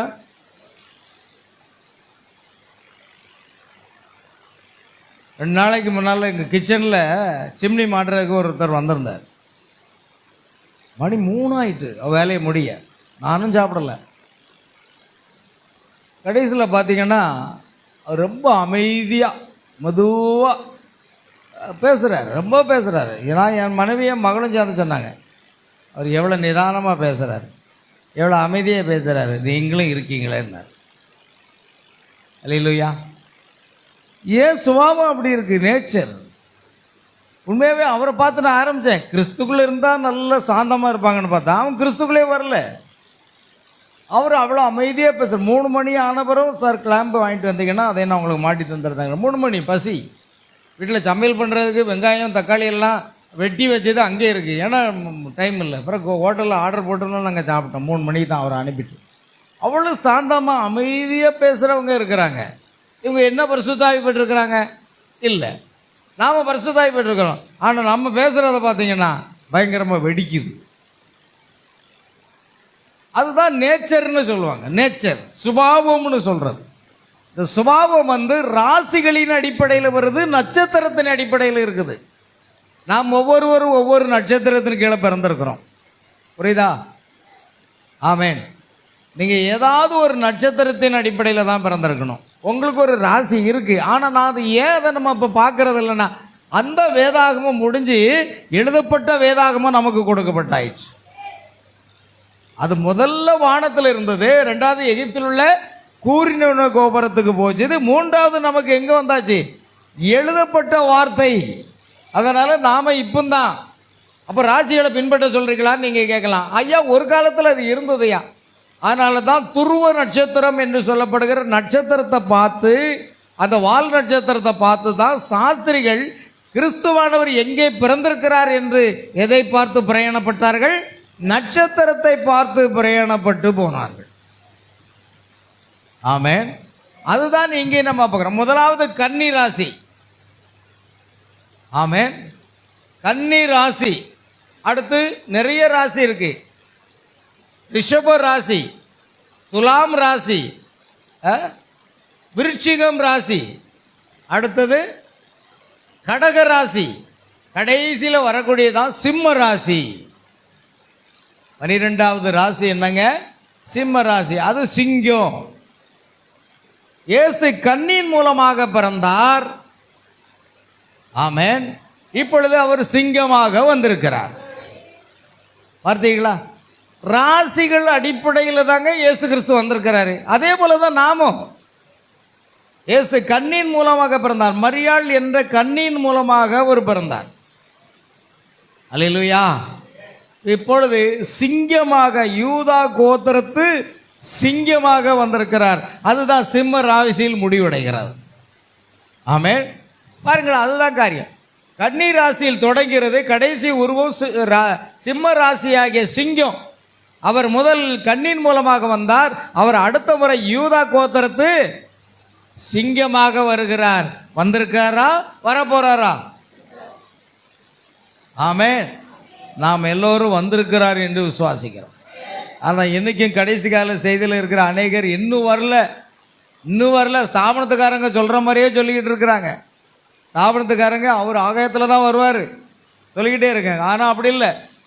நேற்று ஒரு நம்முடைய பதிவில் ஒரு இது போட்டிருந்தேன் ஸ்டேட்டஸில். அதாவது மேகஸ்தம்பம் படத்தை போட்டு, இந்த மேகஸ்தம்பம் படத்தை போட்டு அதில் 7 சபை பார்த்துருப்பீங்க, எல்லாரும் பார்த்துருப்பீங்க. என்னமோ புதுசாக அப்படி தான் நம்ம செய்தியை போட போகிறோம். அதில் நம்ம அழகாக தமிழ்லையும் ஆங்கிலத்திலையும் போட்டிருக்கிறோம். அதில் பார்த்தீங்கன்னா 7 சபை காலங்களுக்கும் முத்திரைகளுக்கும் இடையுள்ள பிளவு 20வது பத்தியில் பாருங்கள். அந்த முத்திரைகளை உடைத்து அவர் இறங்கி வரும்போது 7ஆம் தூதன் ஏற்கனவே அந்த பலமுள்ள தூதனாகிய கிறிஸ்து அந்த செய்தியாளர் கீழே இறங்கி வரும் பொழுது யார் கீழே இருக்கிறா? பூமியில் 7ஆம் தூதன் வில்லியம் பிரணாம் பூமியில் இருக்கிற அப்போதே அவர் வந்துட்டார். எனக்கு கடைசி கால செய்தியில் இருக்க வரல, அவர் இன்னும் வரல. பலமுள்ள தூதன் வரல, சிங்கமும் வரல, எதுவும் வரல. ஆனால் அவர் வந்துட்டாருன்னு சொல்லி புகைப்படம் எடுத்து போட்டிருக்கிறார். அல்லேலூயா. அதனால தான் அதன் மூலமாக ஒரு போதனை கொடுப்போம்னு சொல்லி நாங்கள் போட ஆரம்பித்தோம். ஜெபித்துக் கொள்ளுங்கள். தொடர்ந்து ஒவ்வொரு நாளும் அந்த செய்தியை கொண்டு வரும். கவனிங்க. ஆகையால் பிரியமானவர்களே, அதற்கு சற்று முன்பாக அது கடக காலம். அது என்னது? சிங்கத்துக்கு முன்னால் கடம். அடுத்தால மீனம்னு ஒன்று இருக்குது, அப்புறம் விருட்சிகம்னு ஒன்று இருக்குது இல்லையா? அப்படி நிறைய 12 ராசி இருக்குது. மற்ற எல்லா காலங்களும் நமக்கு நேரம் இருந்தால் நாம் அதை குறித்து சிந்திக்கலாம். கூடாரத்தில் அதை குறித்து பேசி இருக்கிறோம். பாருங்கள், பிரணாம் ஏற்கனவே 12 ராசிகளை பற்றி பேசியிருக்காரு. நமக்கு அத்தரிச்சித்தமான இந்த 12 ராசிகளையும் பற்றி நம்மவும் பேச முடியும். ஆமென். கவனிங்க, ஒவ்வொன்றுக்கும் ஒவ்வொரு குணாதிசயம் இருக்குங்க. அதாவது அது என்ன சொல்லுவாங்க, நேச்சராக நம்முடைய சுபாவத்தை யாருமே மாற்ற முடியாது. சில பேருடைய குணாதிசயத்தை பார்த்தீங்கன்னா எதுக்கு எடுத்தாலும் வெடுக்கு வெடுக்கு வெடுக்குன்னு மூக்கில் தான் கோபம் இருக்கும். மாற்ற முடியும்னு நினைக்கிங்களா? அவ்வளோதான். இந்த கோபம் எதுக்கு எடுத்தாலும் கோபம் தான் இருக்கும். ஆனால் சில நேரம் நினைக்கும், ஏன் இவ்வளோ கோவப்பட்டேன், நான் கொஞ்சம் சாந்தமாக போயிருக்கலாமான்னு நானே நினச்சிருக்கேன். நீங்கள் நினச்சிங்களா? எனக்கு கொஞ்சம் அமைதியாக போயிருக்கலாமே அப்படின்னு நான் நினைக்கிறேன். இல்லைங்க, அது ஒரு நேச்சர், ஒரு சுபாவம். பவுல் அப்போஸ்தலனை பார்த்து இந்த வாயாடி என்ன பேச போகிறான், அந்த அளவுக்கு என்னை விட வாயடிக்கிறவர் பவுல். ஆமென். அவர் வாயாடினே பேர் வச்சுருக்காங்க, அந்த அளவுக்கு இருங்க. சில பேர் வாயாடின்னு சொல்லுவாங்க. சில பேர் வாயை திறந்தா வெள்ளம் அப்படியே ஓடும், நிற்கவே நிற்காது. அந்த மாதிரி பேசக்கூடிய பெண்களும் இருக்காங்க, ஆண்களும் இருக்காங்க இல்லையா? அந்த நேச்சுரல். ஆனால் கிறிஸ்துக்குள் வரும்போது, நம்ம ஆண்டவராக இயேசு கிறிஸ்துக்குள் வரும்போது நம்முடைய சுபாவம், ஜென்ம சுபாவம் கொஞ்சம் கொஞ்சமாக மாறி அது இயேசு கிறிஸ்துவை போல மாறுகிறது. ஆமென். நீ 20 வருஷம் இன்னும் விசுவாசியாக இருந்து இதே கோபமும் வைராக்கியமும் பிடிவாதமும் பொறாமை இருந்தால் நீ மறுபடியும் பிறக்கலைன்னு அர்த்தம். ஒருவர் கிறிஸ்துக்குள்ள மறுபடியும் பிறக்கும்போது குழந்தையாக இருக்கிறாங்க. பின்பு அது வளர்ந்து வரும்போது அந்த சாந்தம் எல்லாமே நமக்குள் வர ஆரம்பிக்கிறது. சரிதானா? ஆமென். அல்லேலூயா. அதுதான் வளர்ச்சி அடையும் போது நாம் இயேசு கிறிஸ்துவின் சாயலுக்கு ஒப்பாக மாற்றப்படும்படியாக, அவருடைய சாயலுக்கு ஒப்பாக நாம் மாறிக்கொண்டே வருகிறோம். நம்ம எல்லாரையும் நேசிக்க ஆரம்பிக்கிறோம். ஒரு காலத்தில் எல்லாரையும் வெறுப்போம். ஒருத்தன் அடித்தோம்னா திருப்பம் அடிப்போம். ஆமென். எல்லாம் செய்யும். பாருங்கள், இப்படிப்பட்ட குணாதிசயம் எனக்கு இருந்தது. கோஷ்டி சண்டையில் கையை ஒடிச்சுக்கிட்டேன் மும்பையில். சென்னையில் அதே போல தான். ஒருத்தர் கெட்டார்த்த விட்டு பேசிட்டான், அவ்வளோதான், ஒன்றும் அடிக்காமல் விட மாட்டேன்ட்டு வளைஞ்சிட்டேன். எல்லாரும் என்ன பிடிச்சாங்க. வேலை செய்கிற ஸ்தலத்தில் ஒருவன் என்ன இது பண்ணான், ஒருத்தன் அப்போ அவனை கத்திரியை தூக்கிட்டு குத்தக்கு ஓடினேன். முதலாளி பார்த்துட்டாரு. அப்படி முரட்டு சுபாவம்லாம் நமக்கு வந்தது. எப்படி வந்தது தெரில. அது எங்கள் அப்பா கிட்டே இருந்தது, எங்கள் தாத்தாக்கிட்டையும் இருந்தது. ஆமென். முரட்டு சுபாவம் யார்கிட்ட இருந்து? என் தாத்தாக்கிட்ட இருந்தது. டிஓ ஸ்கூலுக்கு இன்ஃபெக்ஷன் வரும்போது ஏதோ ஒரு பிரச்சனை, எங்கள் அப்பாவுக்கு சம்பளம் போடாமல் பிரச்சனை பண்ணோன்னே எங்கள் தாத்தா வீட்டிலேருந்து அறுவலை தூக்கிட்டு வந்துட்டாங்க. எவமில்ல என் பிள்ளைய அது பண்ணான் அப்படின்னு அறுவலை தூக்கிட்டு வந்தாங்க. தாத்தாவுடைய சுபாவம் எங்கள் அப்பாக்கிட்டே இருந்தது. அவரும் அது மாதிரி தான். அதே சுபாவம் என்கிட்ட வந்திருக்கு. என் பிள்ளைகளுக்கு வரக்கூடாது ஆண்டவரே, என் பேர பிள்ளைகளுக்கு வரக்கூடாது ஆண்டவரேன்னு நான் ஜெபம் பண்ணேன். காரணம், நம்ம இன்னைக்கு கிறிஸ்துக்குள்ள ஆண்டவருக்குள்ளே வந்துட்டோம். ஆண்டவருக்குள்ளே வரும்போது நம்முடைய பழைய சுபாவம் என்ன செய்கிறது? மாறுகிறது. பிரியமானவர்களே, எல்லாரையும் நேசிக்க ஆரம்பிச்சிருந்தோம். அதுதானா? ஏன்னா இயேசு நம்ம எல்லாரையும் நேசித்தார், நமக்காக ரத்தம் சிந்தினார், நமக்காக சிலுவையில் அறையப்பட்டார், நமக்காக உயிர்த்தார். அந்த தெய்வீக அன்பு நமக்குள்ளே வந்துட்டுன்னா நமக்கு இந்த பொறாமை, வஞ்சகம், சூது, கோபம், பிடிவாதம் அதெல்லாம் நம்ம விட்டு போய்விடுகிறது.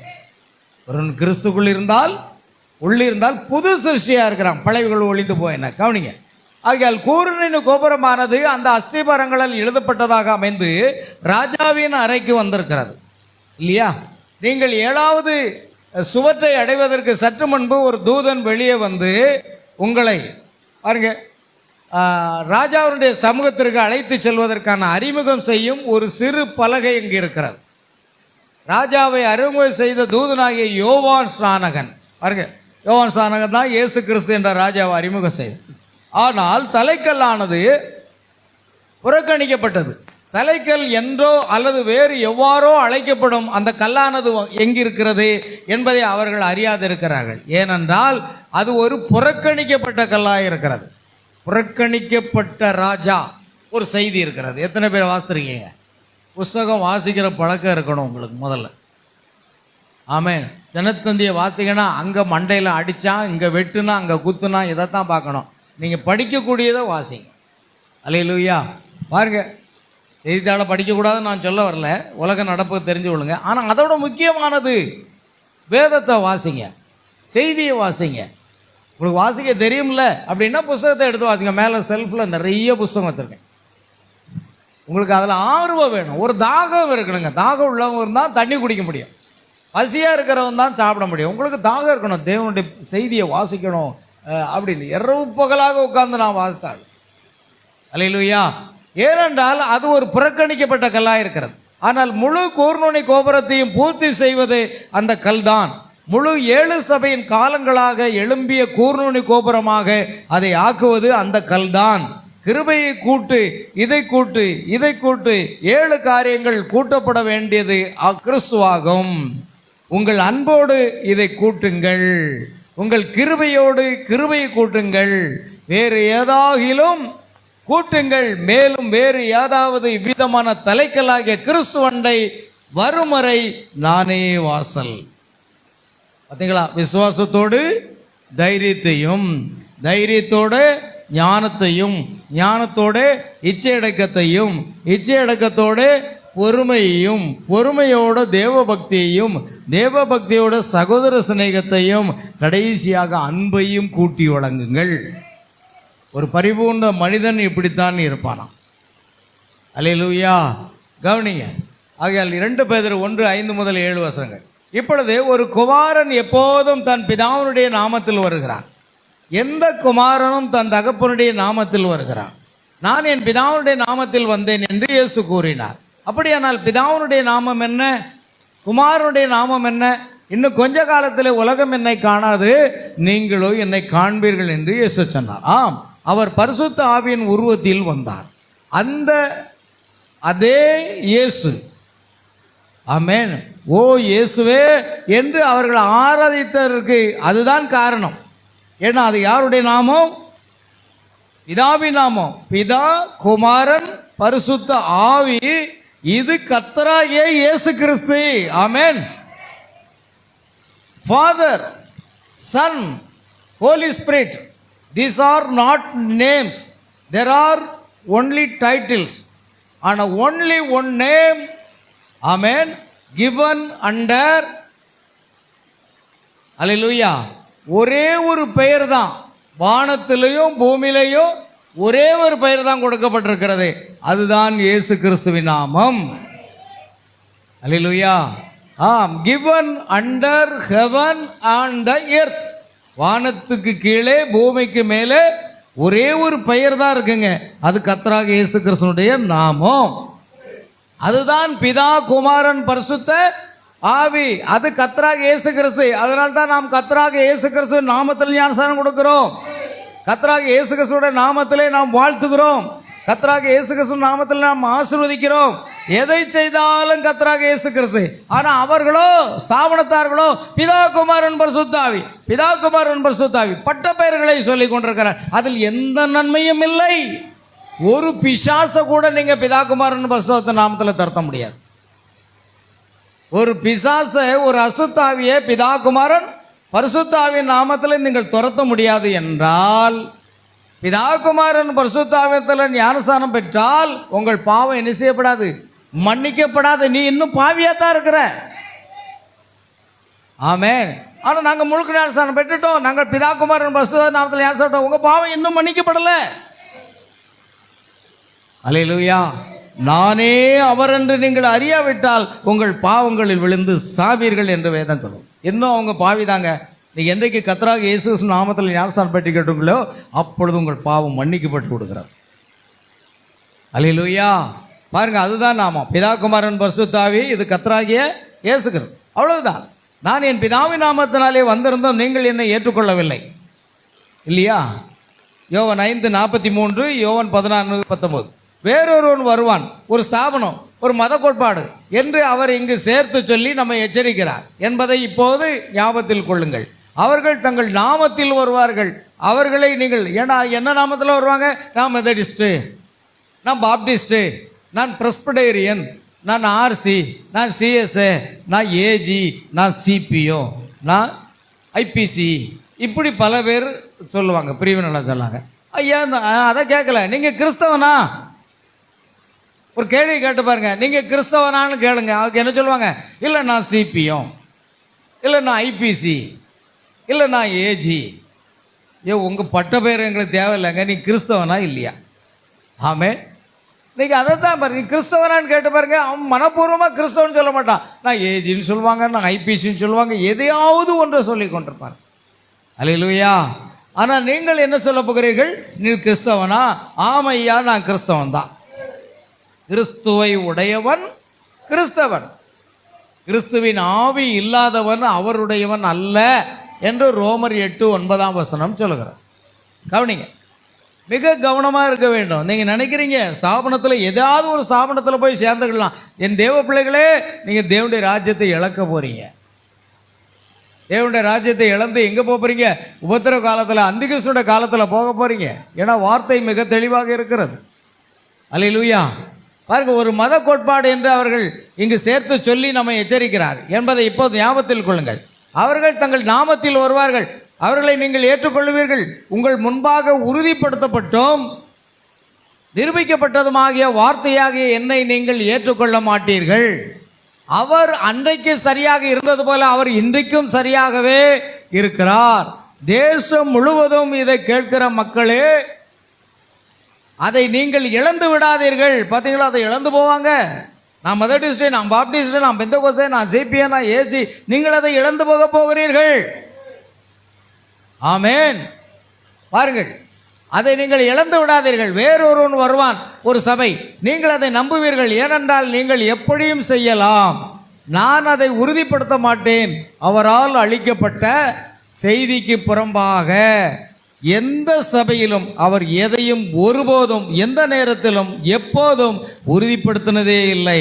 லூத்தருடைய நீதிமானாக்கப்படுதல், வெஸ்லியினுடைய பரிசுத்தமாக்கப்படுதல், பெந்தகோஸ்தே வரங்கள் புதுப்பிக்கப்படுதல், பிறகு அதிலிருந்து ஒரு ஸ்தாபனத்தை அவர்கள் உண்டாக்கின போது அங்கேயே அது மரித்து போனது. பார்த்தீங்களா, லுத்தரன் சபை மரித்து போனது. பெந்தகோஸ்தே சபையே நீங்கள் மரித்தவர்களாக இருக்கிறீர்கள். இயேசு மரித்தவர்களுக்காக வரவில்லை, உயிரோடு இருக்கிறவர்களுக்காக வருகிறார். ஆமென். பாருங்கள், அதிலிருந்து ஒரு ஸ்தாபனத்தை அவர்கள் உண்டாக்கின போது அங்கேயே அது மரித்தது. வேத வாக்கியங்களை ஆராய்ந்து பாருங்கள். எனது நாமம் விளங்கும்படியான ஸ்தானத்தை நான் தெரிந்து கொள்வேன் என்று அவர் கூறினார். அந்த நாமம் இயேசு. இயேசு வார்த்தையாக இருக்கிறார். யோவான் 1:1. அது சரியா? அதுதான் ஆராதனை ஸ்தானம். வார்த்தையாகிய கிறிஸ்து, நான் என் பிதாவின் நாமத்தில் வருகிறேன், அவருக்கு இம்மானுவேல் என்று பெயரிடுவார்கள் என்று தீர்க்கதரிசி கூறினார். அல்லேலூயா. அது மத்தேயு 1:23.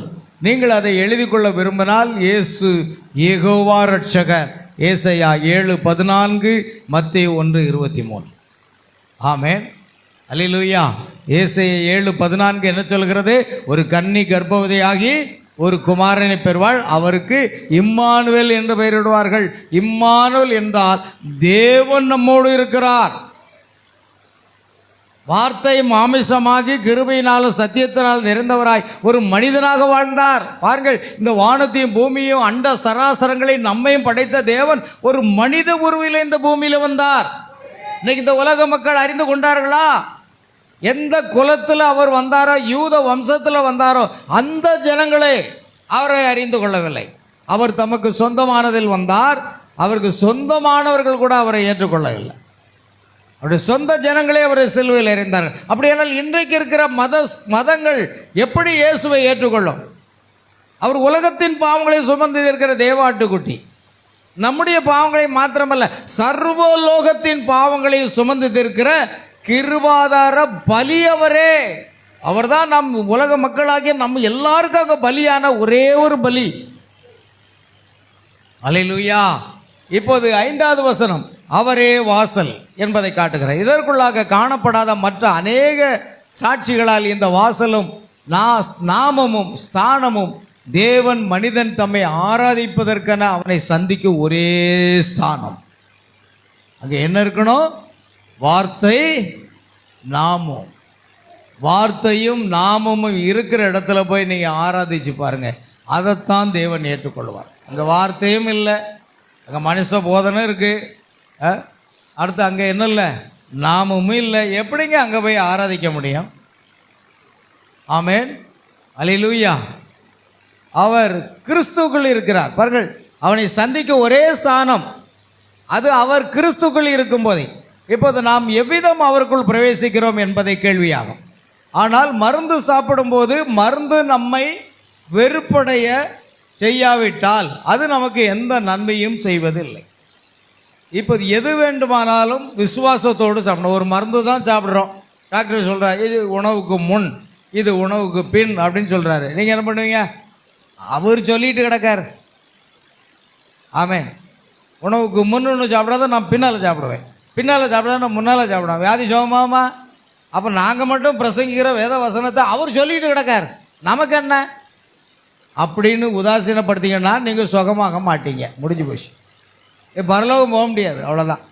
வார்த்தை மருத்துவர்கள் சொல்கிறத கேட்குறோம், தேவனுடைய வார்த்தை எடுத்து பேசுகிற ஊழியக்காரங்களை அநேகர் என்ன செய்கிறதில்ல, மதிக்கிறது கிடையாது, கீழ்ப்படுகிறதே கிடையாது. ஆமென். எங்க அதுதானங்க ஒரு மருத்துவர் சொன்னால் கீழ்ப்படுகிறோம். ஆமென். அதை ஒரு ஊழியக்காரன் வார்த்தை எடுத்து பேசுகிறா ஏன் கீழ்ப்படுகிறது இல்லை? நல்லா புரிஞ்சுக்கிடுங்க. ஆமென். பாருங்கள், இப்பொழுது லுத்தரன் சபையை சேர்ந்தவர்கள் லுத்தரன் சபையை சேர்வதன் மூலம் ஒரு வழியில் வர பார்த்தார்கள். மெதடிஸ்டுகள் கத்தி கூச்சலிடுவதன் மூலம் உள்ளே வர பிரியப்பட்டார்கள். பெந்தெகோஸ்தை ஸ்தாபனத்தினர் அந்நிய பாஷைகளில் பேசுவதன் மூலம் உள்ளே பிரவேசிக்க பார்த்தார்கள் கிறிஸ்துக்குள்ள. எது? நாங்கள் ஆவின் அபிஷேகம் பெற்றுட்டோம், நாங்கள் அந்நிய பாஷைகளை பேசுகிறோம், அதனால் நாங்கள் கிறிஸ்துக்குள்ளே வர்றதுக்கு முயற்சி பண்ணுறோம். ஆமென், அல்லேலூயா.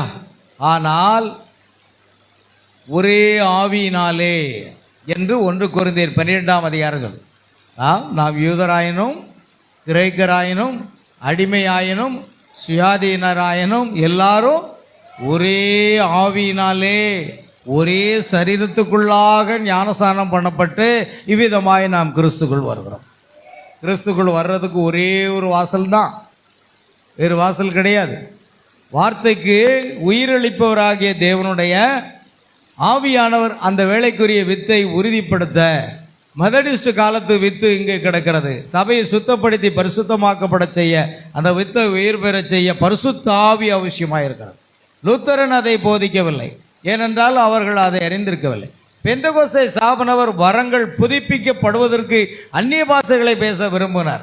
ஒவ்வொருவரும் அதுதான் பிரகடனப்படுது. பாருங்க, அந்நிய பாஷை பேசுவதுதான் பரிசுத்த ஆவியை பெற்றதுக்கு அடையாளம் என்று இன்றைக்கு பெந்தெகோஸ்தையினை சொல்லி கொண்டிருக்கிறாங்க.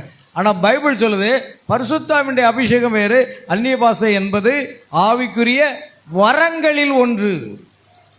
அதில் அந்நிய பாஷை பேசுறதுல இருக்கிற வரத்திலேயே குறைந்த வரம் அதுதானா. இல்லையா? ஆவிக்குரிய வரங்கள் எத்தனை? 9 வரங்கள் இருக்கிறது இல்லையா? அந்த 9 வரங்களில் மிக மிக குறைந்த வரம் அது அந்நிய பாஷை பேசுகிற வரகம்தான். ஆனால் அதை பேசிட்டீங்கன்னா நீங்கள் பரிசுத்தாவி பெற்றுக்கொண்டீர்கள் என்று பெந்தகோஸ்தே விசுவாசிகளை அந்த போதகர்கள் ஏமாற்றி கொண்டிருக்கிறார்கள். ஆனால் பரிசுத்தாவியை பெற்றவர்கள் சத்திய ஆவியானவர் சகல சத்தியத்துக்குள்ளே கொண்டு செல்வார். அதுதான் உண்மையான பரிசுத்தாவி. அந்நிய பாஷை பேசுவது அல்ல. அல்லேலூயா. பாருங்கள், ஆனால் எல்லோரும் ஒரே ஆவியினாலே ஒரே சரீரத்துக்குள்ளாக ஞானஸ்நானம் பண்ணப்பட்டு அந்த சரீரமானது தேவனுடைய குடும்பமாகிய ஒரே குடும்பமாக இருக்கிறது. அதுதான் தேவனுடைய வீடு. இயேசு கிறிஸ்துவின் நாமமே தேவனுடைய வீடாகும். கர்த்தரின் நாமம் பலத்த துருகம், நீதிமான் அதற்குள் ஓடி சுகமாயிருப்பான். நீதிமொழிகள் 18:10. இயேசு கிறிஸ்துக்குள்ளே நீங்கள் வந்துட்டீங்கன்னா சுகமாக இருப்பீங்க. உங்கள் வியாதி உங்களை விட்டு போய்விடும், உங்கள் பலவீனம் உங்களை விட்டு போய்விடும், உங்கள் குடும்ப பிரச்சனை உங்களை விட்டு போய்விடும். அல்லேலூயா. உங்கள் குடும்ப சமாதானத்துக்குள்ளே வந்துடும். காரணம், அதை ஒரே வீட்டுக்குள்ளே நீங்கள் வந்துட்டீங்க. அது தேவனுடைய வீடு. ஆமென். ஆனால் நான் என்னுடைய நாமம் விளங்கும்படி தெரிந்து கொள்ளும் ஒரு ஸ்தானத்தில் இப்போது இயேசு கிறிஸ்துவில் தவிர தேவன் தம்முடைய நாமத்தை வைத்த வேறு எந்த ஸ்தலமும் வேதாகமத்தில் கொடுக்கப்படவில்லை. ஏனென்றால் தேவனுடைய குமாரன் தேவனுடைய நாமத்தை, தேவனுடைய மானிட நாமத்தை எடுத்துக்கொண்டவர். நாம் ரட்சிக்கப்படும்படிக்கு வானத்தின் கீழங்கும் வேறு ஒரு நாமம் கட்டளையிடப்படவில்லை. அப்போஸ்தலர் 4:12 அப்படி சொல்லுகிறார். அல்லேலூயா.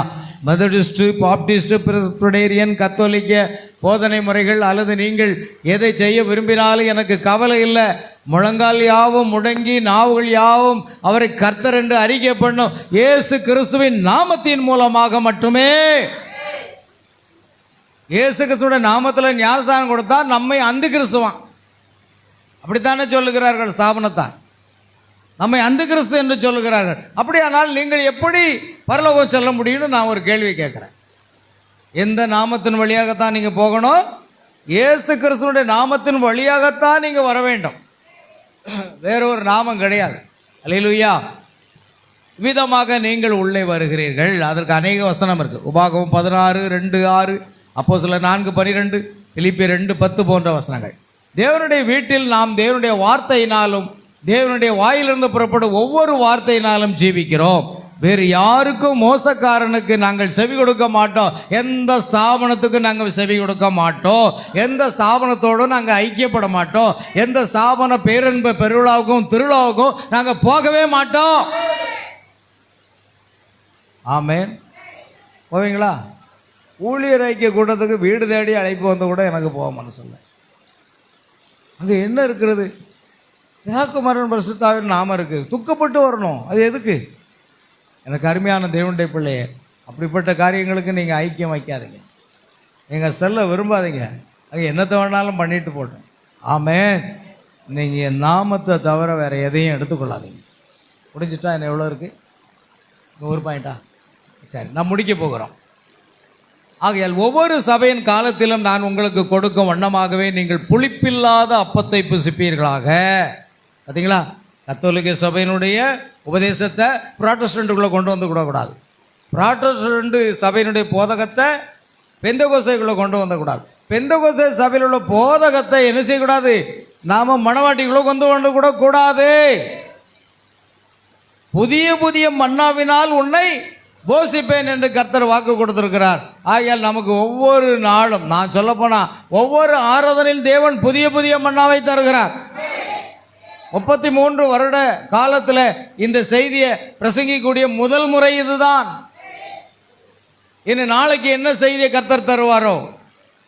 அதனால்தான் விசுவாசிகள் ஆராதனை விட்டுருந்தாங்க, உபவாசத்தை விட்டுருந்தாங்க, உலகத்தை நேசிக்கிற பிள்ளைகளாக இருக்கிறாங்களேன்னு நான் என்ன செய்கிறேன்? வேதனைப்படுகிறேன். என்ன செய்ய முடியும்? நீங்கள் உலகத்தை நேசிக்கிற பிள்ளைகளாக இருக்கீங்க, தேவனை நேசிக்கிற பிள்ளைகளாக இருக்கணும்.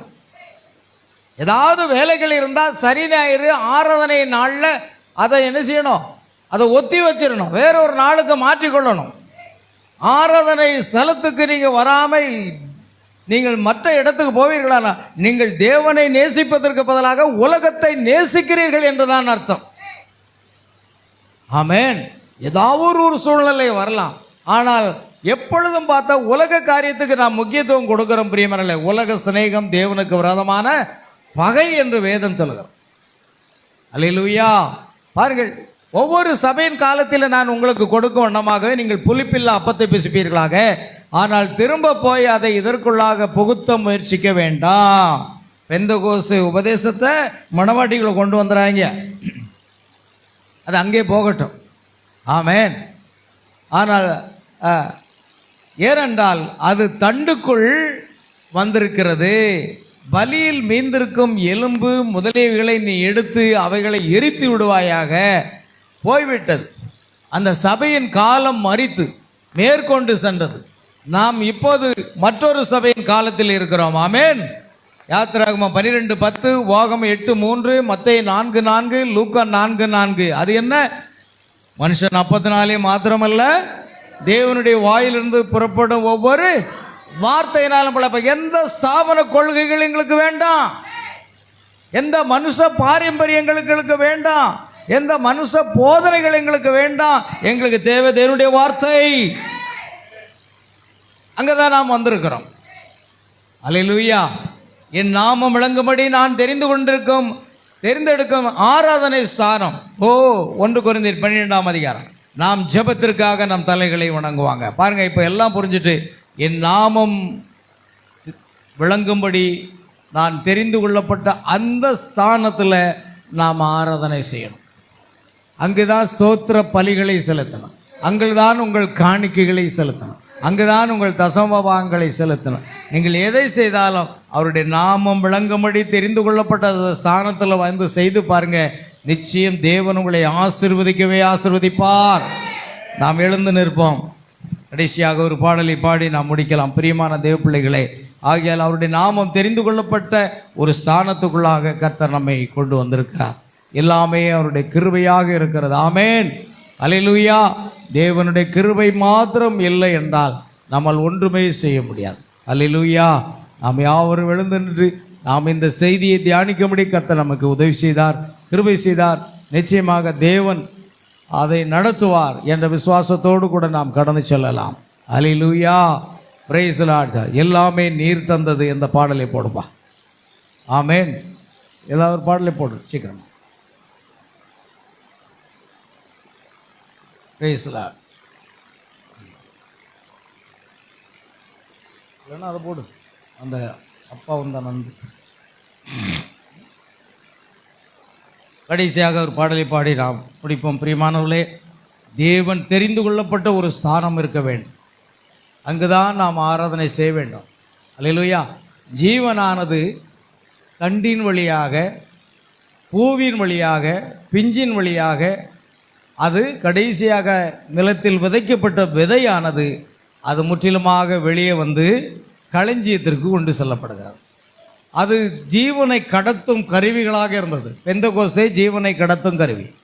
அதேமாதிரி லுத்தரன் ஜீவனை கடத்தும் கருவியாக இருந்தது. அல்லேலூயா.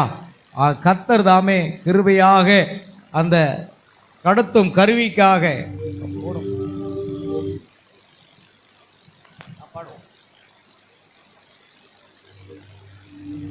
எல்லாமே நீர் தந்தது, எல்லாமே நீர் தந்தது,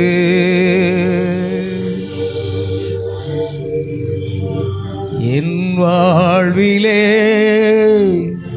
என் இயேசுவே எல்லாமே நீர் தந்தது.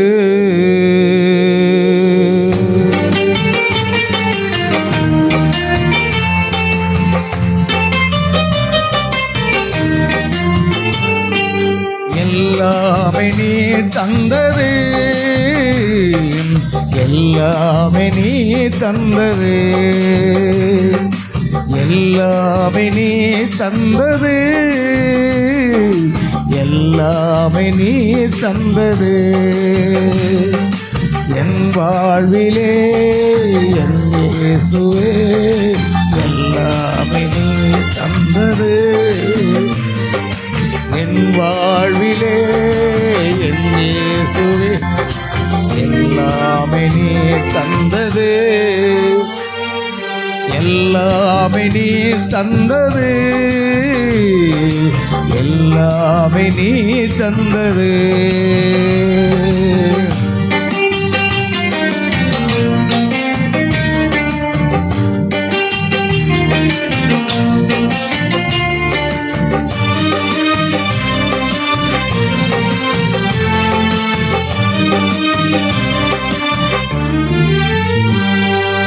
வாழும் பூமி உறங்கும் இல்லம், உண்ணும் உணவு உடைகள் செல்வம். வாழும் பூமி உறங்கும் இல்லம், உண்ணும் உணவு உடைகள் செல்வம். கர்த்தாவே நீர் தந்தது, காருண்யத்தால் வந்தது. கர்த்தாவே நீர் தந்தது, காருண்யத்தால் வந்தது. என் வாழ்விலே என் இயேசுவே எல்லாமே நீர் தந்தது. என் வாழ்விலே என் இயேசுவே எல்லாமே நீர் தந்தது, எல்லாமே நீர் தந்தது, எல்லாமே நீர் தந்தது.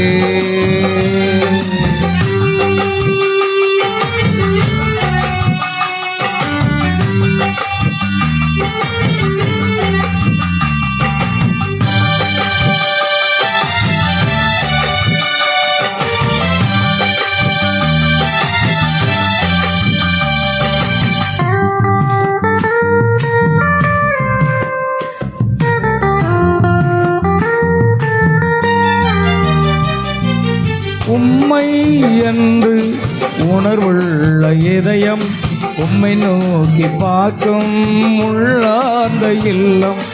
உம்மை என்று உணர்வுள்ள இதயம், உம்மை நோக்கி பார்க்கும் உள்ளார்ந்த இல்லம். உன்னதரே நீர் தந்தது, அன்பால் தான் வந்தது. உன்னதரே நீ தந்தது, அன்பால் தான் வந்தது. என் வாழ்விலே என் இயேசுவே எல்லாமே நீ தந்தது. என் வாழ்விலே என் இயேசுவே எல்லாமே நீ தந்தது, எல்லாமே நீ தந்தது, எல்லாமே நீ தந்தது.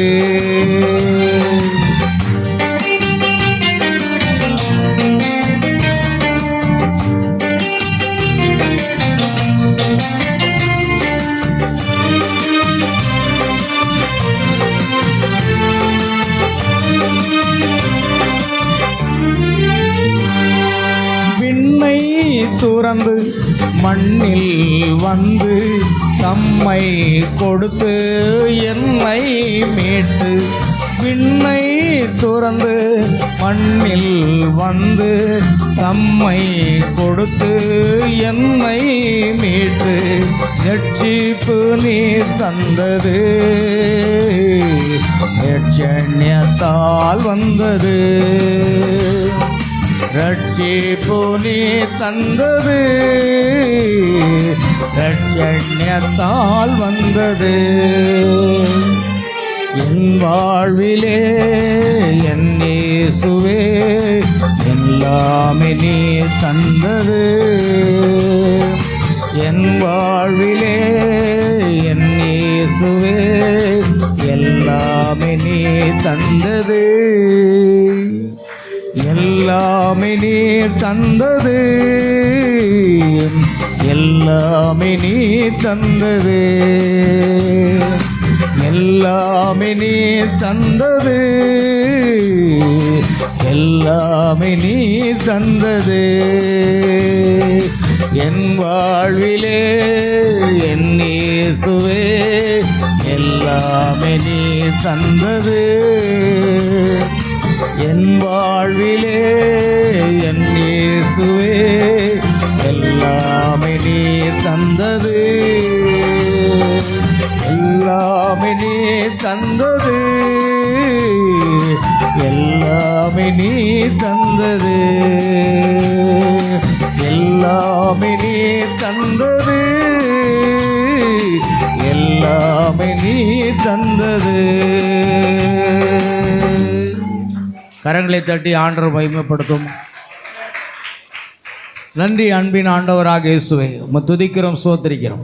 இந்த பரிசுத்தமான உபவாச நாளிலே தேவனுடைய சமூகத்திலே நாங்கள் கூடி வந்து தேவனுடைய நாமம் விளங்கும்படி தெரிந்து கொள்ளப்பட்ட அந்த ஸ்தானத்தில் தான் ஆராதனை செய்ய வேண்டும், பலி செலுத்த வேண்டும் என்பதை குறித்து அறியும்படி கிருபை செய்து.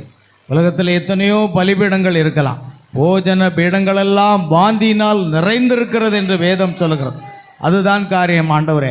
அநேக ஸ்தாபனங்களின் போஜன பீடங்கள் அது வாந்தியினால் நிறைந்திருக்கிறது. ஆனால் ஆண்டவரே, சுகந்த வாசனை வீசக்கூடிய ஒரு நறுமணம், ஒரு லீலி புஷ்பம், ஒரு சாரோனின் ராஜாவாக இருக்கிறது கர்த்தராகிய இயேசு கிறிஸ்து தம்முடைய நாமம் விளங்கும்படி தெரிந்து கொள்ளப்பட்ட அந்த ஸ்தானமாக இருக்கிறது. அந்த இடத்தில் பலி செலுத்தும் பொழுது கர்த்தர் அந்த பலியை ஏற்றுக்கொள்கிறார். அந்த பலியத்து இடத்துல பலி ஆண்டவரே ஸ்தோத்திர பலிகளை ஏறெடுக்கும் பொழுது அந்த பலியை தேவன் அங்கீகரிக்கிறார் ஆண்டவரே. அது மாத்திரமல்ல ஆண்டவரே, அன்று எருசலேம் தேவாலயத்தை நோக்கி பார்த்து ஜெபித்தவர்களுடைய ஜெபம் கேட்கப்பட்டு அற்புதங்கள் நடந்தது. இன்றைக்கும் ஆண்டவரே, கர்த்தருடைய நாமம் விளங்கும்படி தெரிந்து கொள்ளப்பட்ட அந்த ஸ்தானத்தை நோக்கி பார்த்து ஜெபிக்கும் பொழுது எல்லா ஜெபமும் கேட்கப்படும், எல்லா அற்புதங்களும் நடக்கும், எல்லா அதிசயங்களும் நடக்கும், எல்லா வியாதிகளும் சுகமாகும். தேவனுடைய நாமம் தரிக்கப்பட்ட ஒரு ஜனங்கள் தங்களை தாழ்த்தி தேவ சமூகத்திலே வந்து ஜெபிக்கும் பொழுது கர்த்தர் பெரிய காரியங்களை செய்கிறார், கர்த்தர் மகத்துவமான காரியங்களை செய்கிறார், கர்த்தர் தாமே அவர்களை ஆசீர்வதிக்கிறார் என்று நாங்கள் பார்க்கிறோம். ஆண்டவரே, ஆபிரகாம் தேவனுடைய வார்த்தைக்கு கீழ்ப்படியும் பொழுது, நீ என் சொல்லுக்கு கீழ்ப்படிந்தபடியினால் நான் உன்னை ஆசீர்வதிக்கவே ஆசீர்வதிப்பேன் என்று அவனையும் அவனுடைய சந்ததியை ஆசீர்வதித்து அவனுடைய விசுவாச சந்ததியாக கர்த்தாவை எங்களையும் கூட நீர் ஆசீர்வதித்திருக்கிறேன். ஆபிரகாம் கொண்டால எல்லா ஆசீர்வாதங்களும் இயேசு கிறிஸ்துவினுடைய நாமத்தினாலே பிரஜாதிக்கு வருகிறது என்ற வார்த்தையின்படி தேவனுடைய ஆசீர்வாதங்களை முழுமையாக நீர் எங்களுக்கு தந்திருக்கிறீர் ஆண்டவரே. அதற்காக நன்றி செலுத்துகிறோம். கல்வாரி சிலுவையிலே கர்த்தர் எனக்காக யாவற்றையும் செய்து முடித்தார் என்று சொல்லத்தக்கதாக தேவன் எங்களுக்காக என்னெல்லாம் செய்ய வேண்டுமோ அதையெல்லாம் செய்துவிட்டு தேவன் தம்முடைய சொந்த குமாரனையே ஜீவ பலியாக எங்களுக்காக ஒப்பு கொடுத்தவர். மற்ற எல்லாவற்றையும் அருளாதிருப்பது எப்படி என்று சொல்லத்தக்கதாக என் தேவன் சகலத்தையும் செய்ய வல்லவராக இருக்கிற ஆண்டவரே. நாங்கள் ஜெப குறிப்புகளுக்காக ஜெபிக்கிறோம் ஆண்டவரே. அந்த சோத்ரா சப்பாணி என்ற அந்த மகளுக்காக ஜெபிக்கிறோம். அந்த மகளுடைய எல்லா வியாதிகளையும் நீக்கி போட்டு சுகப்படுத்தினதுக்காக சோத்திரம். அவருடைய கணவருடைய குடிப்பழக்கத்தை கொண்டு வந்த பொல்லாத ஆவிகளை இயேசு கிறிஸ்துவின் நாமத்தில் கடிந்து கட்டி அப்புறப்படுத்துகிறோம். கர்த்தர் முற்றிலுமான விடுதலை கொடுத்து அந்த குடும்பத்தில் சமாதானம் சந்தோஷம் உண்டாகட்டும். ஐயா கோமு ஐயாவுக்காக நாங்கள் ஜெபித்தோம், அவருடைய குடும்பத்துக்காக நாங்கள் ஜெபித்தோம். கர்த்தர் அவருக்கு நல்ல சுகத்தையும் பலத்தையும் கொடுத்ததுக்காக சோத்திரம். அவருடைய குடும்பத்தில் சமாதானம் சந்தோஷம் உண்டாகும். ஆண்டவரே, உங்களுடைய நாமம் மகிமைப்பட்டோம். இன்னும் யார் யாருக்களாக நாங்கள் ஜெபித்தோமோ, தம்பி சொரிமுத்துக்காக ஜெபித்தோம். கர்த்தர் தெளிந்த புத்தியை கொடுத்து சுகப்படுத்தினதுக்காக ஸ்தோத்திரம். இன்னும் ஆண்டவர் என்னென்ன ஜெபங்களை ஏறெடுத்தோமோ எல்லா ஜெபத்துக்கும் நீர் பதில் கொடுத்து விட்டீர் என்று விசுவாசிக்கிறோம். என் தேவ நாம மகிமைப்படட்டும். இந்த வாச ஆராதனையில் கலந்து கொண்ட ஒவ்வொரு சகோதர சதுகள், பிள்ளைகள், குழந்தைகள் அனைவரையும் நீர் ஆசீர்வதியும். தொடர்ந்து நாளை நடைபெறக்கூடிய உயிர்த்தெழுந்த ஆராதனை தேவன் ஆசீர்வத்தாரும் தேவ செய்தி எங்களுக்கு ஆசீர்வத்தாரும் பொறுப்படுத்துகிறோம். சகல துதி கன மகிமை யாவற்றையும் உமக்கு செலுத்துகிறோம். எங்கள் கர்த்தராகிய இயேசு கிறிஸ்துவின் நாமத்தில் கேட்கிறோம் பிதாவே, ஆமென். என் ஆத்மாவே கர்த்தரை ஸ்தோத்ரி, என் உள்ளமேருடைய பரிசுத்த நாமத்தை ஸ்தோத்ரி. என் ஆத்மாவே கர்த்தரை ஸ்தோத்ரி, கர்த்தர் செய்த சகல உபகாரங்களையும் மறவாதே, ஆமென். நம்முடைய கர்த்தராகிய இயேசு கிறிஸ்துவினுடைய கிருபையும் தேவனுடைய அன்பும் பரிசுத்தாவினுடைய ஐக்கியமும் சந்தோஷமும் சமாதானமும் சுகமும் பலமும் ஆசீர்வாதங்களும் நம் அனைவரோடும், நம் குடும்பத்தார் அனைவரோடும், சகல பரிசுத்தவான்கள் அனைவரோடும் இன்றும் என்றும் சதா காலமும் நிலைத்திருப்பதாக. அல்லேலூயா. கர்த்தராகிய இயேசு கிறிஸ்து உங்களை ஒவ்வொருவரையும் ஆசீர்வதிப்பார். Praise the Lord. God bless you.